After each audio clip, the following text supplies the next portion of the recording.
Hey, everybody. Happy Monday. This week, we are unlocking yet another Patreon episode. And this one is the episode we recorded about Chess the Musical all the way back in November of 2022. The reason we're releasing this is that we actually just went to Broadway and saw the new revival of this same musical. And we recorded with our friend Jake, who also guested on this episode, and gave all of our thoughts about that new revival on an episode that will be available exclusively on our Patreon as a piece of bonus content. We also, of course, will be releasing our regular episode this coming Wednesday. That is going to be on the Patreon as well. Hope you enjoy. If you haven't heard this one yet, it's a bit of a oldie, but a goodie. What? Talking about the intricacies of that's what I'm here to do, internecine New York City theater drama. I don't know if that's what our audience wants. Yeah, maybe it is. What's important is that everyone has COVID and Broadway is back. That's right, Brian. That is very, very important. I'm here to talk about the intricacies and behind the scenes of this very podcast because it feels like I'm part of a fuck a fan win. So many possible worlds, but we got this one. So many possible worlds, but we got this one. Welcome to the worst of all possible worlds, the first and only podcast that fucks the fans. I'm right. the worst of all possible Brians. I'm the worst of all possible AJs. And I'm the worst of all possible Joshes. And joining us today is a man of many names. At least I have spoken many names. The one that sticks the most is woke try hard. Yes. But yes, Jake Beckhard. Host of Blue Balls, the podcast, if you are all soccer fans, a theater director, a raconteur, a man about town, a producer now too as well. One of the great theater people we have working in New York right now. What, and he's Jake? Also, yeah. Come on, just because it's a fuck a fan competition doesn't mean you have to suck him off. Look, okay. We brought Jake on the podcast because he is probably one of the most unapologetic chess heads that I know. Yes. And we're here to talk chess today. Goddamn right we are. Wait, hold on. Fuck. I thought we were going to be talking about Chess the Musical. No, My don't favorite do this. musical that was riding on the coattails of Oh Calcutta. Don't do this. All about tits. Don't do this. See, and I thought we were going to talk about Chess the board game. I had so many important... Yeah, Josh, you and your fucking tabletop games. Yeah, I took all of these Fucking notes about nerdy ass. various gambits and things of that Yeah, rolling nature. your D32s. Kings, That's queens, right, etc. Brian. Chess is very formative for me in terms of musical theater. And Jake, I wonder if you also had a very formative experience with chess. It's funny that you asked that because in preparing for this guest spot, I was like, I want to just do, this is not the first podcast I've guested on to talk about chess. And Yeah, I I thought to think- myself, I just want to do a better, I want to do more justice both to the piece and to myself You than I want did the to last time. improve upon the chess For podcast sure. appearance? Yeah, and the next time will be better than this one because just I'm going to keep- do this till I die. Holding your blade. Yeah. That's great. It's like you have a podcast gimmick, but it's not for your own podcast. It's for everyone else. Exactly. Yeah, each time you go on a podcast to talk about chess means there's one less variation left to be played. It's this. The only other thing I go on podcast to talk about, which is a recommendation, is Joel Schumacher's Brat Pack masterpiece, St. Elmo's Fire. Yeah. Which is honestly an unbelievable film and like a real like dime piece of the 80s, as is this It's musical. a real break Yeah. from your podcast, Blue Balls, which is all about the nude scenes of Tom Selleck. Jake, tell us about your experience with chess, and then also, if you feel like it, a little bit about your own podcast and what it does. Not that it's that connected with chess, really, but It's literally not at all. Soccer balls are black and white. Yeah, well, like a sometimes. chessboard. Not really though. Not in exactly. the Not anymore? professional sphere. No. Oh, I've been out of the game since middle school. So, Jake, I Yeah. guess third note, can you also add maybe a solid 60 seconds or so about the nature of modern soccer balls? Yeah, I will. I'll do my level best. First of all, I got into chess. I saw Chess the Musical as part of the CAPIES program, the National Capital Area something awards, probably, which is like the regional Tonys for the DC area. I grew up in the deep state. It's like this. I stole this from Mike Crumpler and his fucking Dime Square bullshit, but like it's true. God damn. Josh knows I was trying to never can't get edit that that word. That word can never be spoken here. I'm so sorry. It's not coming back. Fucking damn it. And now you got to bleep it. That's the I problem. can't, though. I can't. But it's relevant. I'm stealing it because it's like, I think a big reason that I like this musical is because of the affection that I have for like the game of the deep state, or the like fake idea of the deep state. But I grew up, I was into chess at the board game as a kid because I was a precocious reader and I liked to demonstrate my intelligence to people and get rewarded for it. So I played. I imagine growing up in the DMV, it's the place where that kind of behavior is very much rewarded. DMV? Oh, 1,000%. Yeah. He's got the The lingo. Department of Motor Vehicles? DC, Yeah. Maryland, Virginia.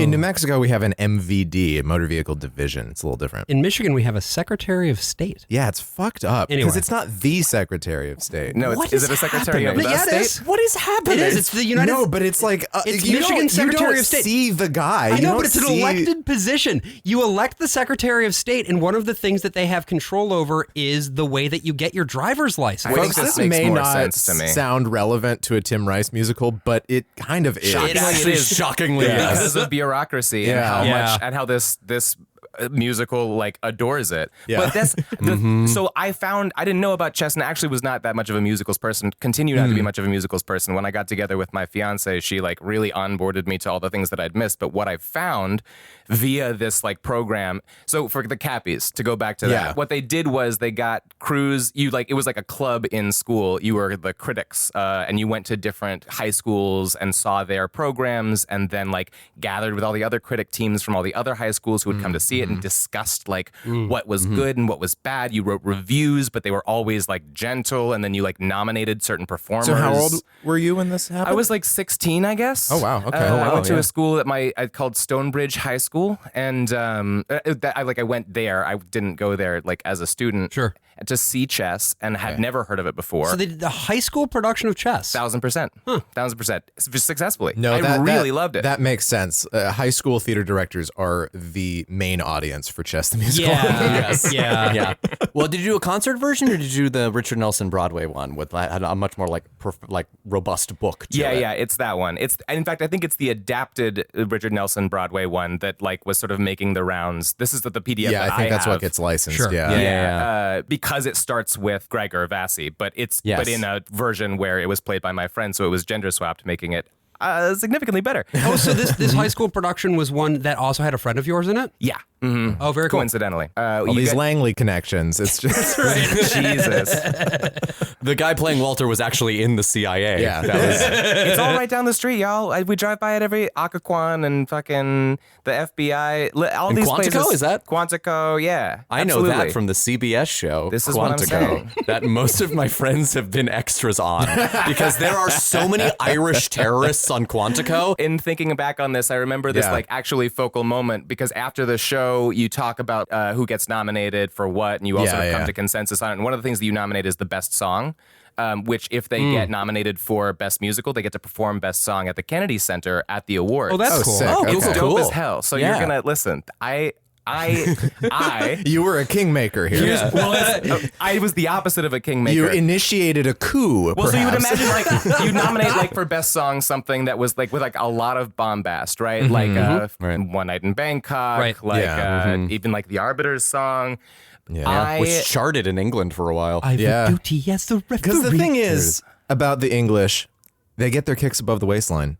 Sunshine. Yep. I stood up and I argued successfully that the song that we should nominate for best song because of its intricacy and its representative qualities was Quartet. I'm not getting rich. My only interest is in something which gives me the chance of working with the best. I can only say, I hope your dream comes true till that far off day. I hope you cope with helping number two. And distinguished game as used to be a model of decorum and tranquility, become like any other sport, a battleground for rival ideologies to slug it out with glee. And I won. And I convinced this room of people that they should make these kids perform Quartet at the Kennedy Center if they got nominated for Best Musical, which they did. Wait, so I want you to hear my notes about the song Quartet. Yes, let's hear him. This song happens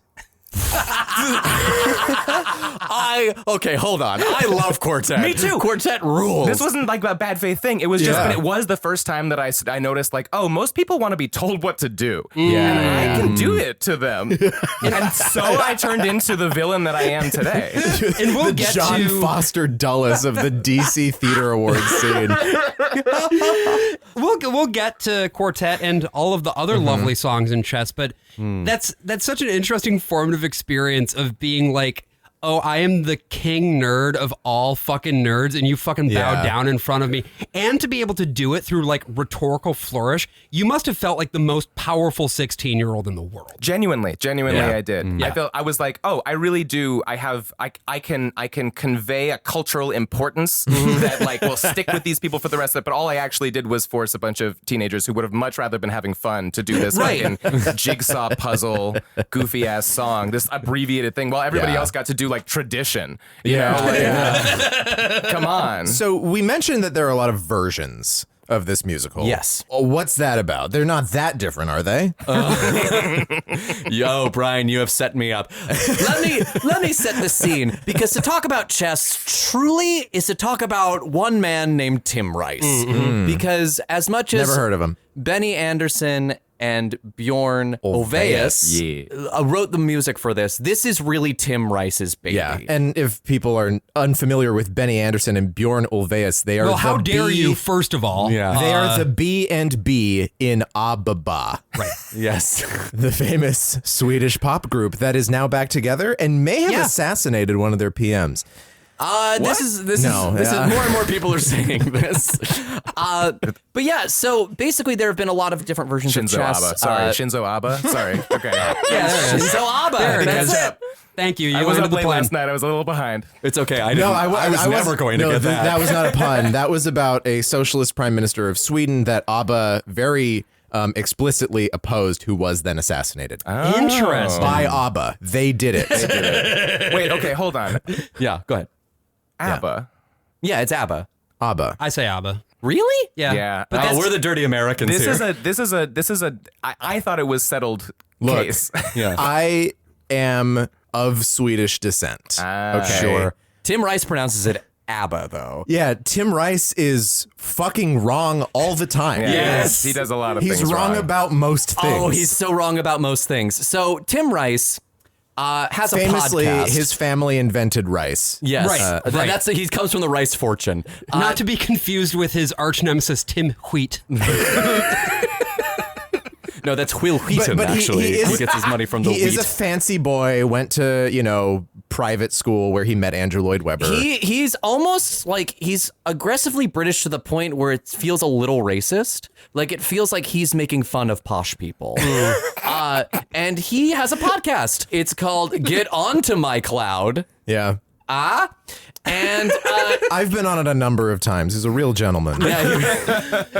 exclusively to talk chess, weirdly enough. Yeah. We have more Patreon subscribers than he does. We sure That's do. right. But he doesn't need patron money. Are you kidding me? No, He's Tim Rice. probably a lord, I'm assuming. At this I don't point, know. probably. The year is 1973. Is Tim it? Rice really wants to write a musical about the Cuban Missile Crisis. He wants to do it with Andrew Lloyd Webber, post their Evita success. That is truly the one that got away. Can you fucking imagine? Yeah. If there's one thing I'm like, I want Tim Rice to do more of, it's write about left-wing movements Oh my God. in Central South America. Heinous. I have a wonderful quote about that coming up from the man's very mouth. But he wanted to write a musical about the Cuban Missile Crisis, but they put that on hold so they could write Evita. Immediately after Evita's done, Tim Rice is like, hey, I really want to do this thing while the Cold War is still like percolating in the way that it is.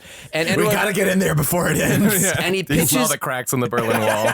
and he and Andrew Lloyd Webber go to see an Icelandic production of Superstar where he's wandering the streets of Reykjavik. Yeah, And- so Iceland is an important place for all of this. Yes, and in 1973, a couple months before they got there, Bobby Fischer and Boris Spassky had the World Chess Championship. So there's all these posters on all the walls. There's all this merch, this chess merch. People are talking about chess in the streets in like this very excited way. And it was seen as like a referendum on the Cold War. It was like America versus the Soviets. Who has the best brain, I guess? I don't fucking know. Like it brought like whole thing. The Cold War into an intellectual exercise, into sports, basically, for like the brain. But it leads to this wonderful anecdote that Tim Rice gives about wandering the streets of Reykjavik. He says, wandering around the delightful, chilly, dog-free streets of Reykjavik. What? I should make clear, I love dogs, just not on the roads and pavements of cities. What? Had he just made a trip to Istanbul or What something? is wrong with this guy? deranged. What? The weirdest guy. It's like, I love dogs, but I don't like perceiving them. Oh Like, my God. What the fuck? I mean, I'm going to say he's spitting. He hates Speaking of Bobby Bobby Fischer. Fischer. I mean, the one thing you can take away from listening to Tim Rice talk about chess is that the man thinks Bobby Fischer is an insult to the sport. Oh, okay. Deeply, deeply. Tim Rice has opinions on Bobby Fischer Yes. about the game of chess. Yes. That's Why? like, who is he? Who the fuck is he I don't know. to make any kind of Did judgment Rice on write this? this because he's a fan of chess? Like, because he's a big chess fan? Not No, really, no. Chess is an aesthetic, clearly. Right, like, yeah. we'll talk about this when we get to the thing, but I mean, Yeah. it's fine to be like against anti-Semitism. Like, What's happening? Bobby Fischer turned into a big fuck the Jews guy.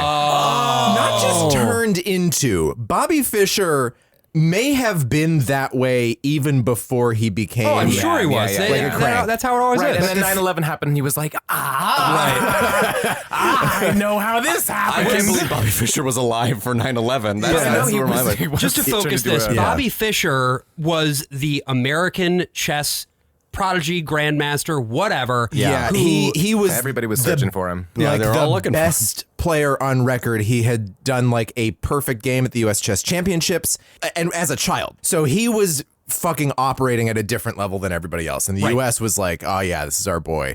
And when this game in Iceland happened, he was getting a lot of nudges from a lot of people in Jake's family who secretly run the government. That's right.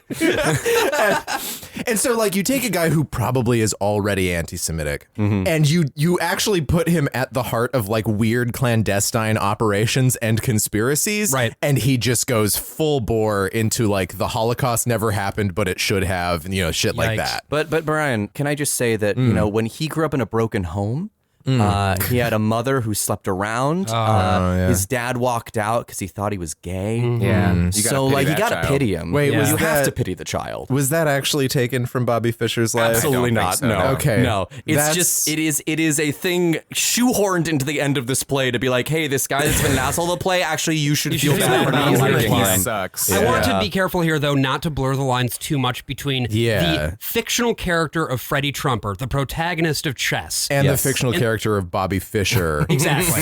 A construction of the searching for US Bobby government. Fischer. Because Bobby Fischer, specifically, once this guy had the opportunity to take on the Soviets in the game of chess and beat them, Yes. it was a referendum on everything, or so it was Yeah, broadly yeah. perceived. It's a major symbolic victory. It's a huge dub for the United States and for the West Yeah. at large. Yeah, and so Tim Rice then like puts the idea on a shelf, and then once Evita's done, he's like, "Hey, Andy, buddy, Andy Lloyd Webber, we got this ready. We can finally fucking go with this chess musical." And Andy Lloyd Webber said, "That sounds like a stupid idea." And fuck you, and fuck your mother. I'm Yes. gonna go kill a cat right now. Yeah, and then he goes to write Cats instead. Yeah. Let's go! So Cats and Chess happens sort of basically at the same time. Rice looks around a lot for like a collaborator because it's the first time, he's been like, without one in a very hung out to long time. dry. Hung out to dry by Andrew Lloyd Webber. There's a whole bunch of shenanigans where like he shares a manager with ABBA basically. And then they have a couple meetings and the show's a go, and they decide to make a concept album, which is the same thing that he had done with Andrew Lloyd Webber on For- Jesus Christ yeah, Superstar for both of and them. Evita. Because it's just cheaper than mounting a theatrical production. It gets people excited Yeah. about the music. They have to see how this thing connects together on stage. Especially in the 80s, because it's like, Yeah. Yeah. oh, I'll go buy the record, because that was still a thing Yeah. at that point. Well, and Your even Tim Rice impression is into impeccable. the 90s, Frank Wildhorn did that with Scarlet Pimpernel and Jekyll and Hyde. Okay. The concept album, in Tim Rice's own words, the recording of the original concept album of Chess took around 21 months, roughly the same as the gestation period of an African bush elephant. What? What is wrong with this man? Oh my God. I love it. The album is a hit. Like they make a whole bunch of music Yeah. videos for very Yep. specific songs. The Which are Arbiter awesome, song, by the way. Yeah, oh Nobody's my God, the Side. music videos are fucking Yeah, they're deranged. unbelievable. Yeah, so One Night in Bangkok is the most well-known of Yes. these songs. Bangkok, Oriental setting, and the city don't know what the city is getting. The creme de la creme of the chess world in a show with everything but Yul Brynner.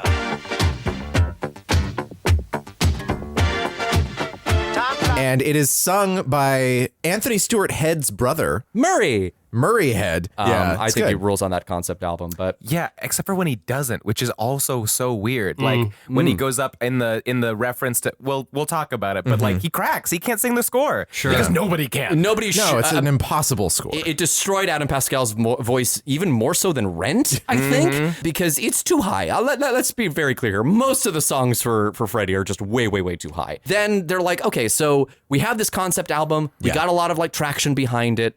Let's put this thing on stage. But the concept album had a book by Tim Rice, and it's very loose. Yes. They're called The American and The a book Russian. as in there's actual dialogue? Yes. It's not just sung through? Yeah, and so they wanted to do that in the London production, and then they put it on stage, and we're like, you know what? It works better without any dialogue. So they just sing the whole thing all the way through. Oh, boy. It's And sung through musicals, obviously somewhat on trend right now. Yeah.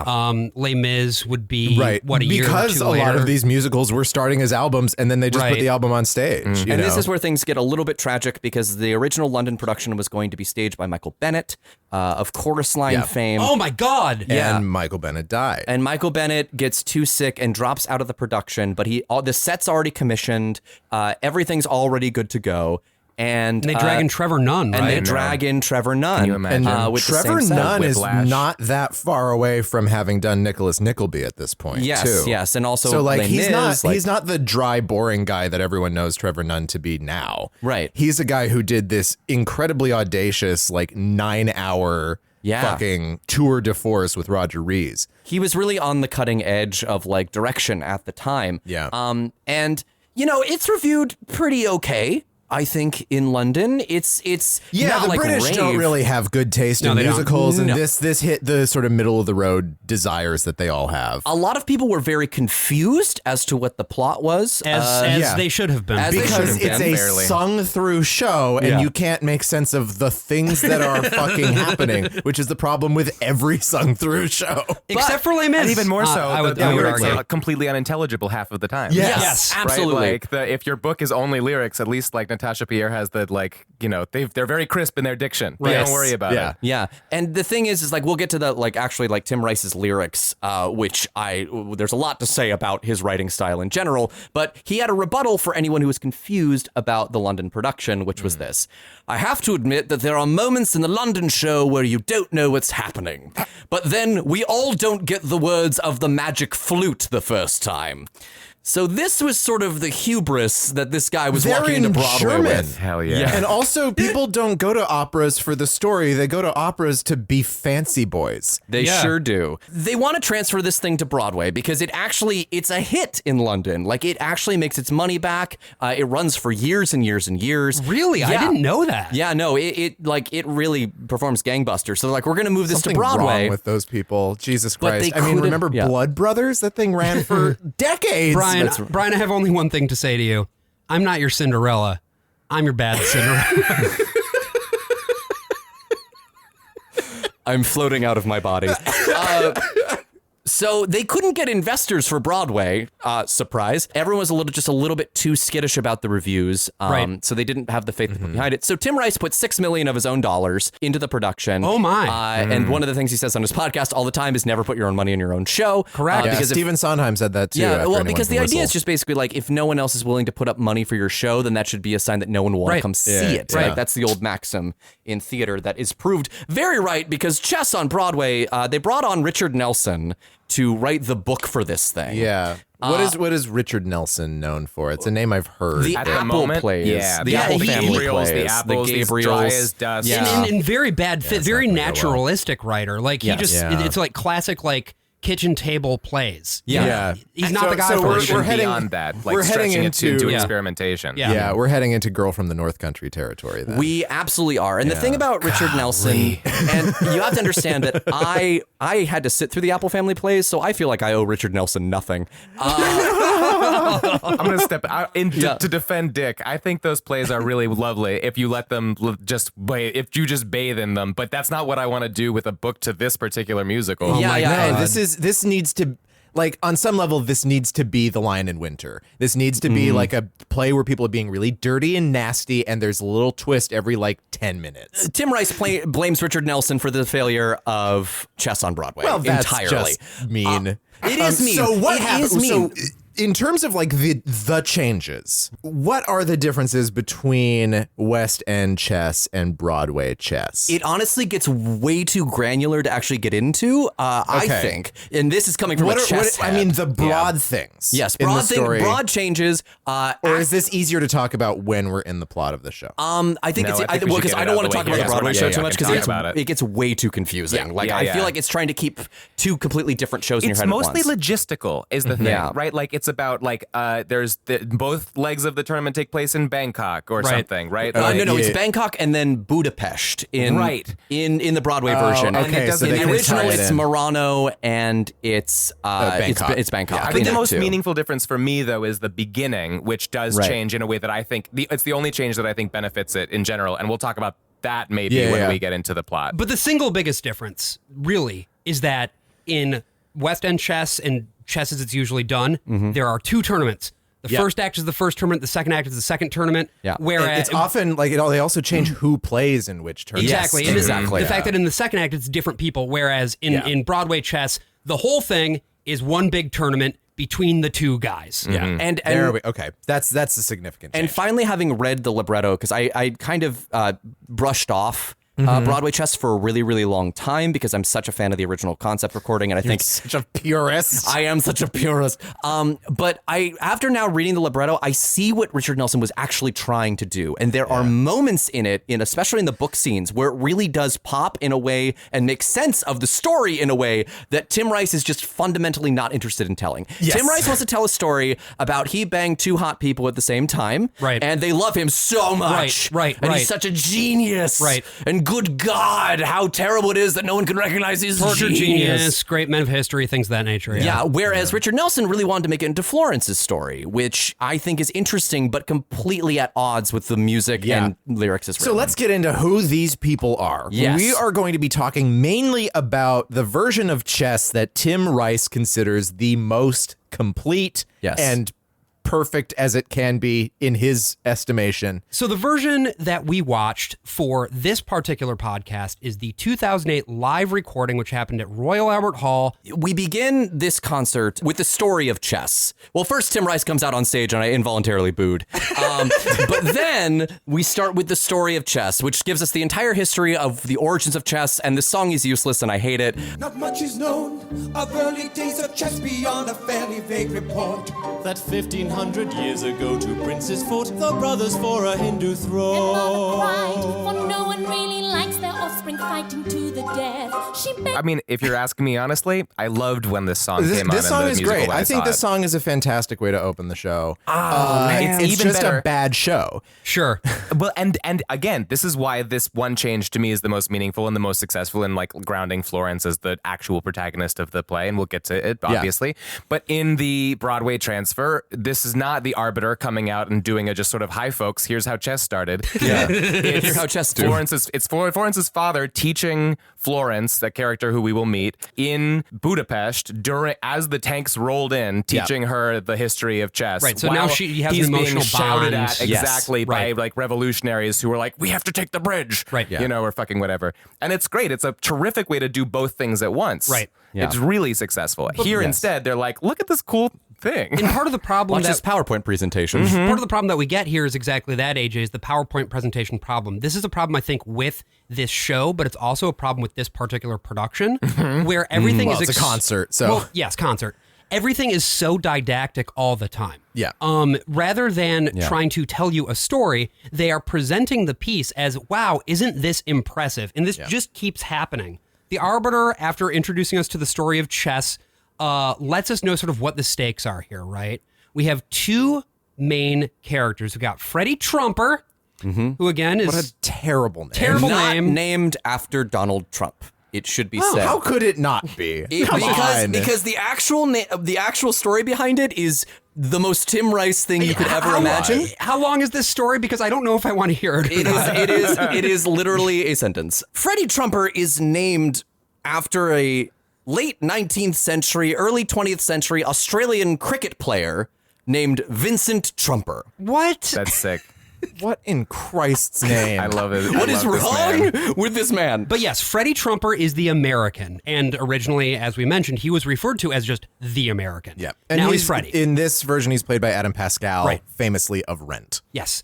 And he is going to be competing against Anatoly Sergeyevsky of the USSR, who is played by Josh Groban. Yep. And it's 1979. Just Graban. The first person to win 6 games. It's a race to 6, and the first person who wins 6 wins it all. And this is happening in Murano, Italy, the northernmost part of Italy. This is basically just Austria. This is 1979. Yes. That's Right. important, I guess. It is important because the Broadway one said it like 10 years later, and Tim Rice was not pleased. Wait, they said it in 89? Wait. When did the Broadway production happen? I guess it's not 10 years later. It would be like 86. It was set they made the it contemporary. present day. They said it contemporary. So all like the Cold War tensions were sort of cooled off by that point. I mean, they were whatever. It doesn't really make a difference because Yeah. it doesn't matter that it's 1979 for anyone here, other than the fact that I guess Florence would be older.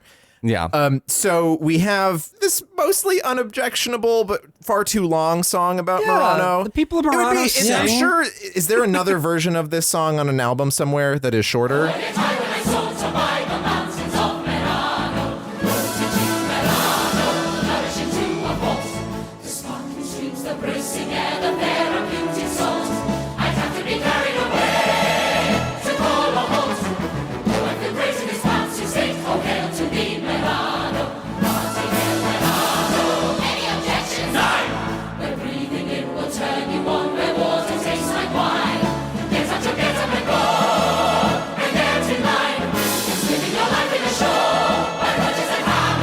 No. It's No. always the same.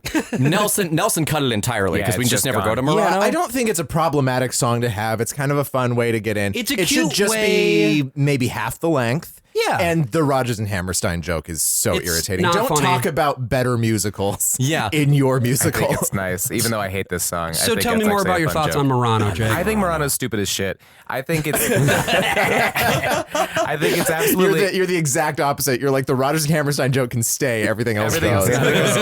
But that's the thing is like if it's a joke, then great, and it is a joke. The whole song is a joke, and it goes on for 7 The whole minutes show or is a whatever, joke, right? Like in it is- my opinion. Wow. But the vibe of it tries to sew in a bunch of things that are thematically going to be like I guess important, or just like Yeah. casually referenced, like the capitalism thing and like the sort of Right. like global, right? Yeah. Like there's the cynicism of the Right, play. because Murano is kind of a wealthy part of Italy, you know, even though Italy at this point in time, especially the 70s, like bad shape. Yeah, Right. well, yeah. But Murano, even to this day, is like that province, Southern Tyrol, is like the wealthiest province of Italy. Right, and the mayor comes in and is just like, give me your credit cards, give me your money. Like, we're gonna, here we go. The air here turns you on, but also give me your money. And I disagree. I like this song a lot because it sets up a musical theater world, and when it's the song that opens your show, normally what you get is just like this very like, oh, we're in Rodgers and Hammerstein territory, and then... But instead we have two preludes. We have the introduction of chess and the introduction of the Italian town. Because it's so effective. I remember listening to the concept album and having Freddie come in with his break in it, and I'm like, I had never heard a musical do a sound like that before. Oh, you thought this wasn't a rock musical? It is.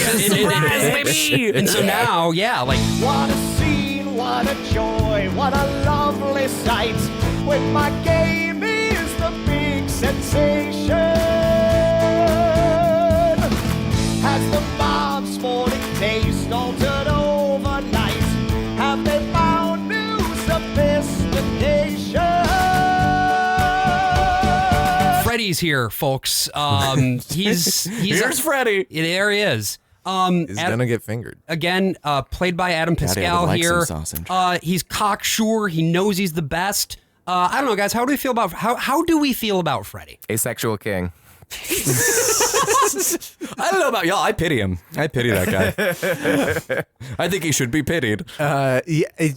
I mean, I think he's well sketched right here at the beginning. He's very temperamental. Yeah. He thinks of himself as a rock star, even though he's a fucking chess playing dork ass. Yeah. But to be fair, in these sorts of communities that are small and tight knit, it doesn't take much to be a rock star. Right. And in this world, he absolutely is, and he's getting hounded by the press. Yep. But he pops off. He lets everyone know all of a sudden that he's fucking a Magyar. Not a slur, but it sure felt like it. Yeah, it sure did. Kind of reminds me actually of my experience in competitive pinball, where it's like the people who are at the absolute top of the competitive pinball world. There's one guy in particular, Keith Elwin. Shout out to Keith if you're listening to this. Hi, You're Keith. not. Hello, Keith. You have these people actually in most of the people in the world are pretty like sweet, normal people. Yeah. But if you are very good at one specific thing and you get it into your head that one thing means that you're awesome at everything, you can very quickly get out of control. And I think we sort of see this happening with Freddy here. Yeah. Yeah. And on the other side with Anatoly Sergeyevsky, he's just kind of a guy to the point where he actually has no characterization for the entire first act. Yes. No. He's a pawn in Act 1. And then at the end, in Act 2, he becomes a king. Do you see? He reaches the other side of the board, You can't Josh. turn a pawn into a king. That's not possible, AJ. I know. As a queen. Yeah, he's a queen. He is a queen. Anatoly is our queen. God, Brian just came so much. So Freddy Screen is also drenched. has his second, who is Idina Menzel. We should explain what a chess playing second is because I had no idea up it's the until guy last who night. makes sure that your gun is loaded and cocked and everything. Yeah. It's best to have a doctor in case, for deniability. I for a long time thought it was like if somebody got like a hand cramp while playing what is chess, a that they would second, like AJ? step in. It's just someone to help you train. Yeah, okay, that's what it's I thought, another yeah. good person who's good enough at your chess that buddy. they can play with you and you can like figure it out. So Freddy's second is Florence, and Florence again played Florence by Idina And, Menzel. and this also comes from Bobby Fischer's life because he had. Oh, did he have a There female was second? someone that he trained with who was a woman and who he had some kind of affair with Got for it. a while, and then she wrote a book about it. A big part of her job as second as well is just to I guess keep on top of his rep. That's not all she keeps on top That's of. right, Brian. Depending on the version. Exactly. Yeah. But people don't much prefer when they are not boffing. Yeah. But people don't care for Freddy, right? Because he's a bit of he's bombastic. He's a jerk. blowhard. So what do we He's need a to know real about jerk. Florence in order to understand her character? If you don't believe in Florence, then the show has absolutely no value. Florence is, and I'm so glad that you looked at me and I can take this opportunity to talk about it because Idina Menzel is my absolute least favorite Florence, which is why I groaned when I heard we were going to be watching this version for this podcast. Definitive version, Jake. Because Idina Menzel comes off as weirdly very unserious in this role, whereas I think Florence's composure, her professionalism, her sense of expertise, and her drive, both politically and also for the game, all of those things are so essential. Yeah. And there's no sense in this version that she has ever played chess. No. It's not really clear that she's ever done anything at all except for respond, which is why she's the perfect Florence for Tim Rice's ideal version. And why she compromises the play because Tim Rice wrote a bad play that turned out to be really good. I would argue, though, that this isn't necessarily just to do with Idina Menzel as an actor. I think a lot of this also comes down to the direction in this particular production because, I mean, if you've seen Uncut Gems, you know that Idina Menzel is not somebody who can't do that thing. Yeah, no, she's an amazing actor. I think there's also just no writing there. There's nothing there. So many of the developments that happen, even the fact that Anatoly is married and has children. Yeah.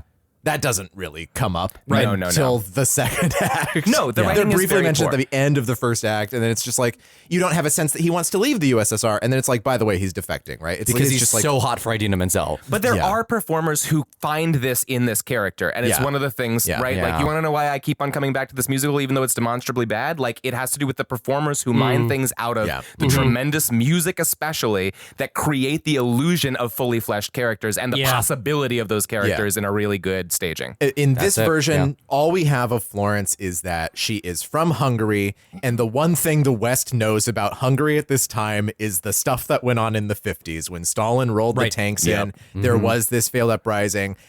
We built a monument here in New York City to memorialize it down on like 113th Street. You know, it's just that's what we have. And the problem with a character who is defined by tragedy is that you need to find something for them to do. Yeah. And broadly speaking, she doesn't do much. I mean, the next thing that happens is that Freddie meets the press. It doesn't go well. Yeah. And Idina Menzel's reaction is to just sing at the press. The moment the press comes out, this show has already turned all the way up to the 9s. Yeah. Like everything is fully pitched. Like this is the high drama and we're not anywhere yet. No. Yeah. We haven't even met the primary foil to fucking Freddie. You know, he shows up after this whole press scene. This is Anatoly, Soviet chess guy. Yep. Josh Groban. There you go. He sings his "I Want" song, which is called what is it? Where I Want to Be. Where I Want to Be. And this song is this is just right in Josh Groban's wheelhouse in terms of what he can sing. My God, this man's voice is so gorgeous, but there's just nothing happening character-wise because there's nothing to Anatoly what we yet. see, which is like the opposite of what was not exactly the opposite. Obviously, the Russian state was involved in the whole thing with Iceland and Bobby Fischer, but like the American chess player in this notably has no U.S. government presence at all. Right, He's depending on the version. Right, in this version. Yeah. He's just an American. Right. He's just a rock star. He's a cool guy who wears sunglasses, who rides a motorcycle. And he's also Italian, apparently. I was trying to make that accent more unplaceable. There we go. We My found it. Italian sensibilities always come out. Right. You know? Yeah, whenever he's around me, he just gets more Italian. He just goes full Dago. But there is this American authority who's present, who's Walter, whatever the fuck his name is, who runs the Walter TV. White, yeah. Walter White, who's busy Breaking Bad. Who's played by Detective Freeman from The Wire. Yeah. But it's the same role that is a government functionary. That's in the other American versions. government is TV. I think that's interesting. I think that's important. It could be interesting. Yeah. Is a better way And of so putting it. Anatole, No, I'm serious. Yeah. Like it is the difference between this happens frequently in this show. Yeah. Where there is an idea that there's is on an excellent some level idea, and I think- conceptually interesting, and it just doesn't get there. That's why people keep latching onto the musical because Right. it's like there's great stuff in the setup, And then they don't do trying to anything. write new books for it. There was Yeah. just the one at the Kennedy Center with Raul Esparza as Freddie. Each version of Chess. When was this? This was Like a year and a half ago or something. Oh, okay. Yeah, it was very, very recently. Broadway is back. Broadway is back, and he Karen actually Olivo as Florence. and Karen Olivo as Florence. And each version of Chess sort of gloms on, I think, to one person to make its protagonist. Sure. The UK version is definitely Anatoly as its protagonist. The Broadway version is Florence as its protagonist. This Kennedy Center version, which has a book by Danny Strong, who made the show Empire and was on Gilmore Girls. He wrote Game Change. And Michael Mayer directed this one. And was a Freddie is major character on Buffy the Vampire Slayer as well. There That's we go. true. Back to Buffy. It all goes back to Buffy. B2B. But that version makes Freddie the protagonist, and they make Freddie schizophrenic. For some reason, because they have to find some way to get you to pity him, and I guess the idea is that you don't. Yeah, I know. There's no way to You do don't it. you don't actually have to. In the same way that you're not going to exactly pity the Ivan Drago character who shows up in Act 2, you don't have to pity Freddie. And one of the things that I remember thinking when I first saw this concert, because I saw it when they aired it on PBS back in the day, was like, oh, it's kind of cool that we're doing a US versus Russia thing, and it's not an Ivan Drago thing. It's not Rocky IV. It's not this fucking tired ass, like we have engineered a man who can do chess the most communist way possible. That's Act 2. Well, I think And that, then it happened. I was like, God damn it. well, there's something really interesting about what feel like glimmers of the show it could be at times, where it's like, this could just be a show about two deeply broken men who ultimately find chess as the thing that helps them escape from being up in their own heads all the time. Yeah. But it doesn't ever like it. Yeah, only in moments when do we get meet there. Anatoly, he's practicing chess, and there's a KGB guy just like breathing down his neck. His name? Molokov. Molokov, Sure. And It's like KGB guy. Molotov, Brian. Do you get it? It's like Molotov. It's Molotov cocktail. I do really like. Molotov. Yeah, I do really like that. Like Anatoly's name is like Tim Rice is like he's Russian, so his name is Anatoly Sergey Nevsky. There we go. The P-tier Griffin. Yeah. Yes. This is another thing that I'm correcting from my previous appearance about this, is that I misspoke about Anatoly is he's the Russian. When you listen to the other. Yeah. Anatoly Karpov is the Russian way, like in the sort of final bout where Bobby Fischer forfeits in real life. Yeah. Which I think is one reason why Anatoly makes it. What drives him fundamentally? Well, he has this KGB guy breathing down his neck, and then a blonde guy shows up at the end of his song and he says, "Fuck you," or whatever. Right. Yeah. Hey, I heard you want, because he was sent for. He's like, go get me my chess playing second. The second comes in, it's like, hey, I heard you wanted me. And the Russian goes, fuck you. This is such a weird ass. No, like they this have happens no all character. the time in the show, So, too. Like what is happening with Anatoly is, I guess, the same sort of frustration that ends up happening to Bobby Fischer in real life is he loves Russia. He loves, I guess, his wife and kids who he have not heard about yet. Right.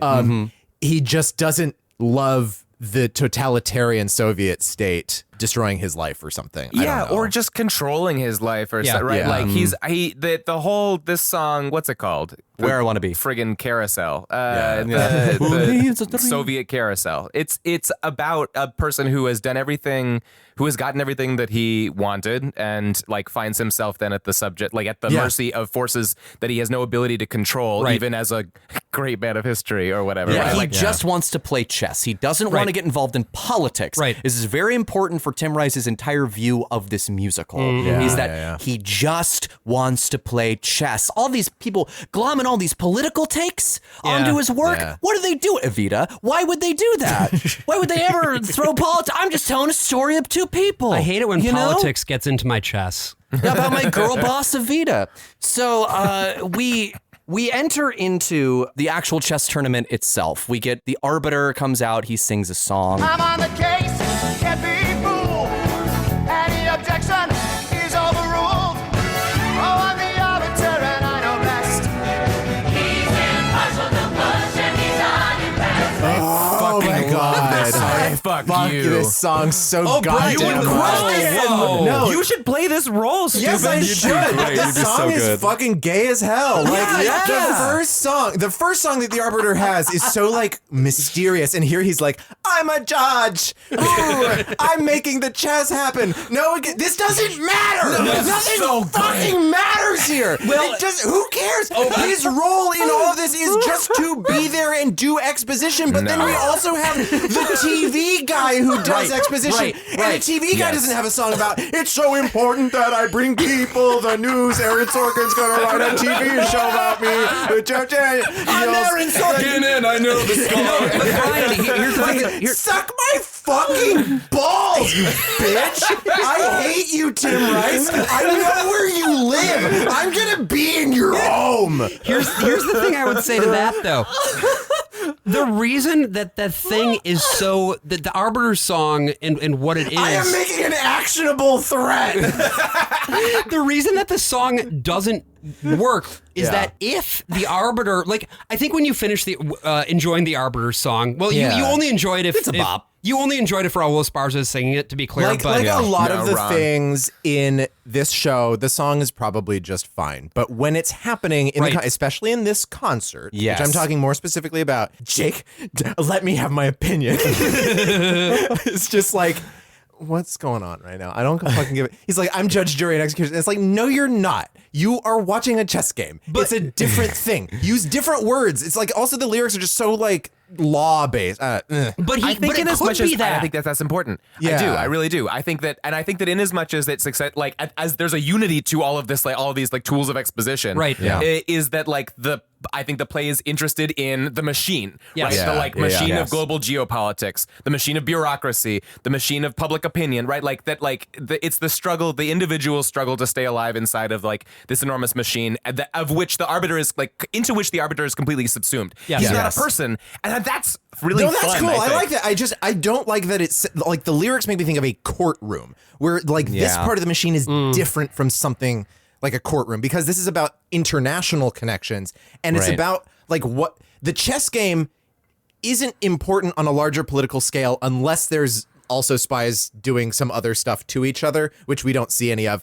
It's because it's public relations. And so the real story here is about public relations. Right. Yeah. But I think that if the arbiter, if let's say you still want to, this is going to end up being, because it's chess, this episode is going to end up being yet another fucking discussion of how to fix chess on some level. No, it's not. I actually fixed it last night. Don't worry about it. Congratulations. It's great. No, he keeps it in a ledger, and if you ask him for a copy, he'll get back to you. That's the thing. You put chess on the pops chain? I put chess on the pops chain. Yes! The definitive version of chess. This is the first musical on the pops chain. Broadway is back, motherfucker. You just sat there, opened up the ledger, and wrote down every single word from the libretto. So the thing about the character of the arbiter, to the extent that he is a character, which is to say not much, is that you could have a world in which this whole setup of I'm the guy who knows the chess. He knows the score. I know the score. Yeah. Could pay off later on in an interesting way where, like, maybe there's, let's say, a moment where something unexpected happens that's never happened in chess and he has to make a hard call that people aren't entirely comfortable with. Like, there are ways that you could pay that off. Flipping the table. Like, he could play a major role in the fact that the table gets flipped in the first game. Right. Yes. And another thing that I really love is like the abstract idea of chess. I like that there are these moments, in theory, to step aside and let the chess ballet happen. Yes. And get it's a gorgeous feel piece of music. for what the game is and what these two characters, when they're standing across a table, and of course it's a concert, they can't really go for it, but like what they're doing to each other. Because chess is in its real sense, when you're not playing against a computer, you know, we're at that point where computers are just unbeatable at this point. Right. Yeah. Right.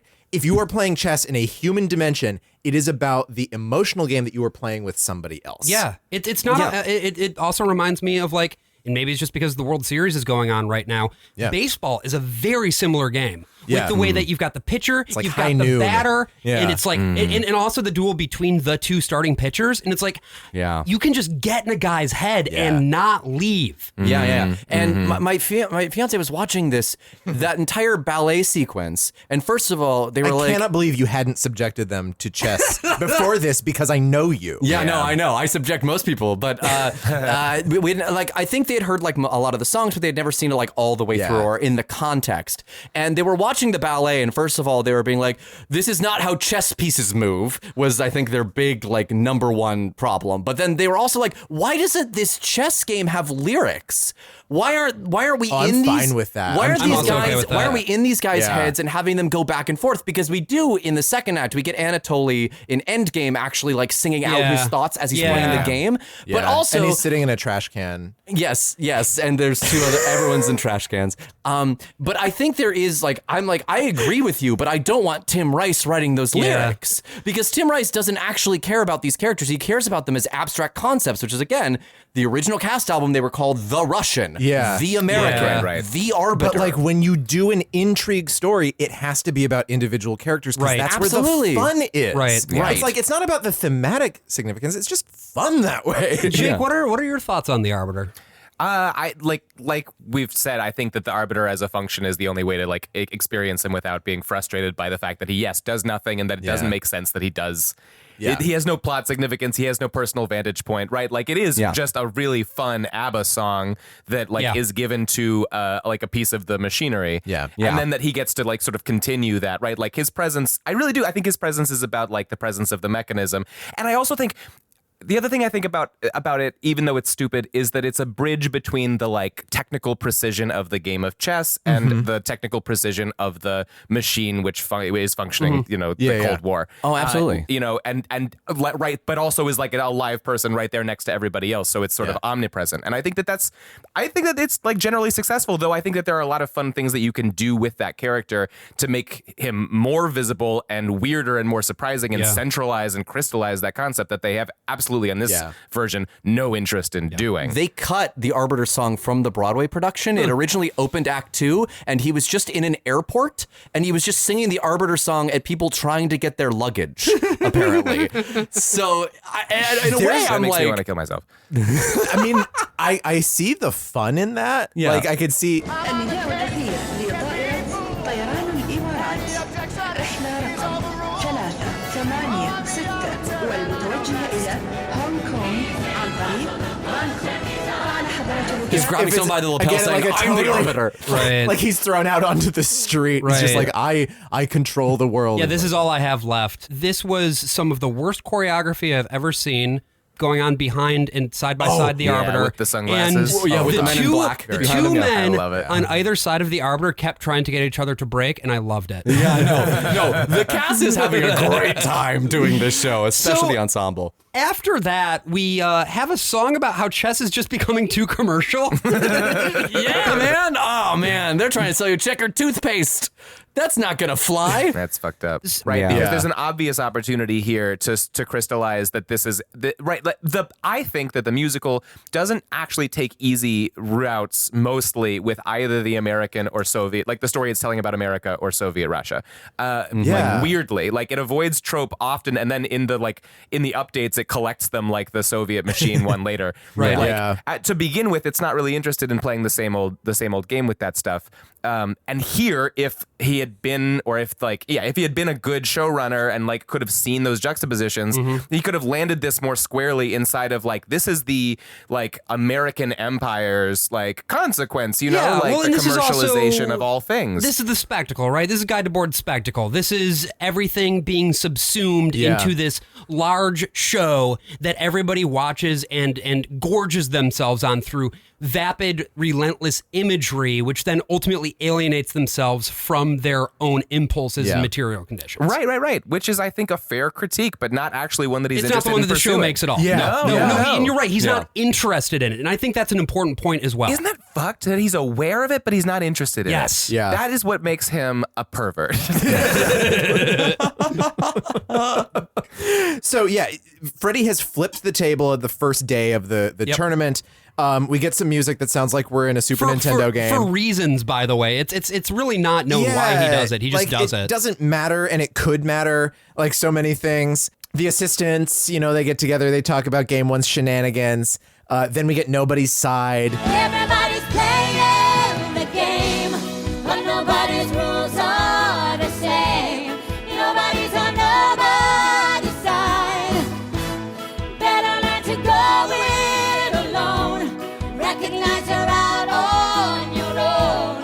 Nobody's on nobody's. Which is a wonderful song. Wonderful and Idina song. kills it. Like the thing about Idina she does Menzel, right? Like she is inconsistent live. That's kind of the thing that that's always been known about her. She's perfect in the recording. Yes. Right. So she's great for marketing, but you're not always going to get that. And she admits that. She has admitted that before, where she's like, if I hit 70% of the notes in any given night, I've done my job, which honestly, fair. Yeah. And the thing is, all she really needs to hit here is Nobody's Side. Yeah. And She she does. She kills it. It's a fun song. We all love Nobody's Side. It's a fucking bop. I would definitely... Jake has a little disagreement face on. I just think that it's the fifth best performance of the song. That's fine. Yeah. It's it's nowhere close to what that song can be. Yeah. Well, who's the best for you? I'm so glad you asked. Here we go. Julia Murney, who did it for the concert version in 2000 or something. Okay. Like that. It was like a benefit. 2003, yeah. It was a 2003 benefit concert. Josh Groban was also in this one. He was course. about like And Adam Pascal. this high. He Yeah, was like he was 6 years 22 old. years. Yeah. Truly. And Adam Pascal was in that one as well. And she just, what makes her the best Florence is that she understands that like this is a really passionate woman who funnels that passion into an incredible like seriousness and like impenetrability, but it's not like it's repressed.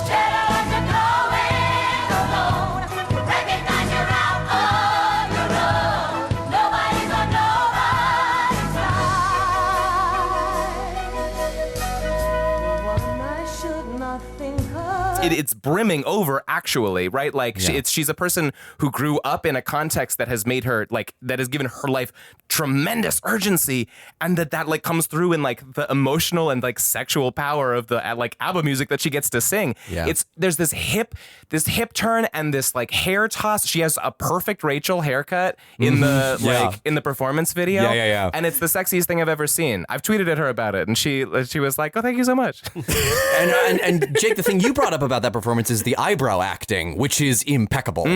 Like, good God, it's all choreographed eyebrow. It's incredible. It's an incredible performance. I also think the reason that this specific song works so well is that it is very clear that Benny and Bjorn wrote the whole thing.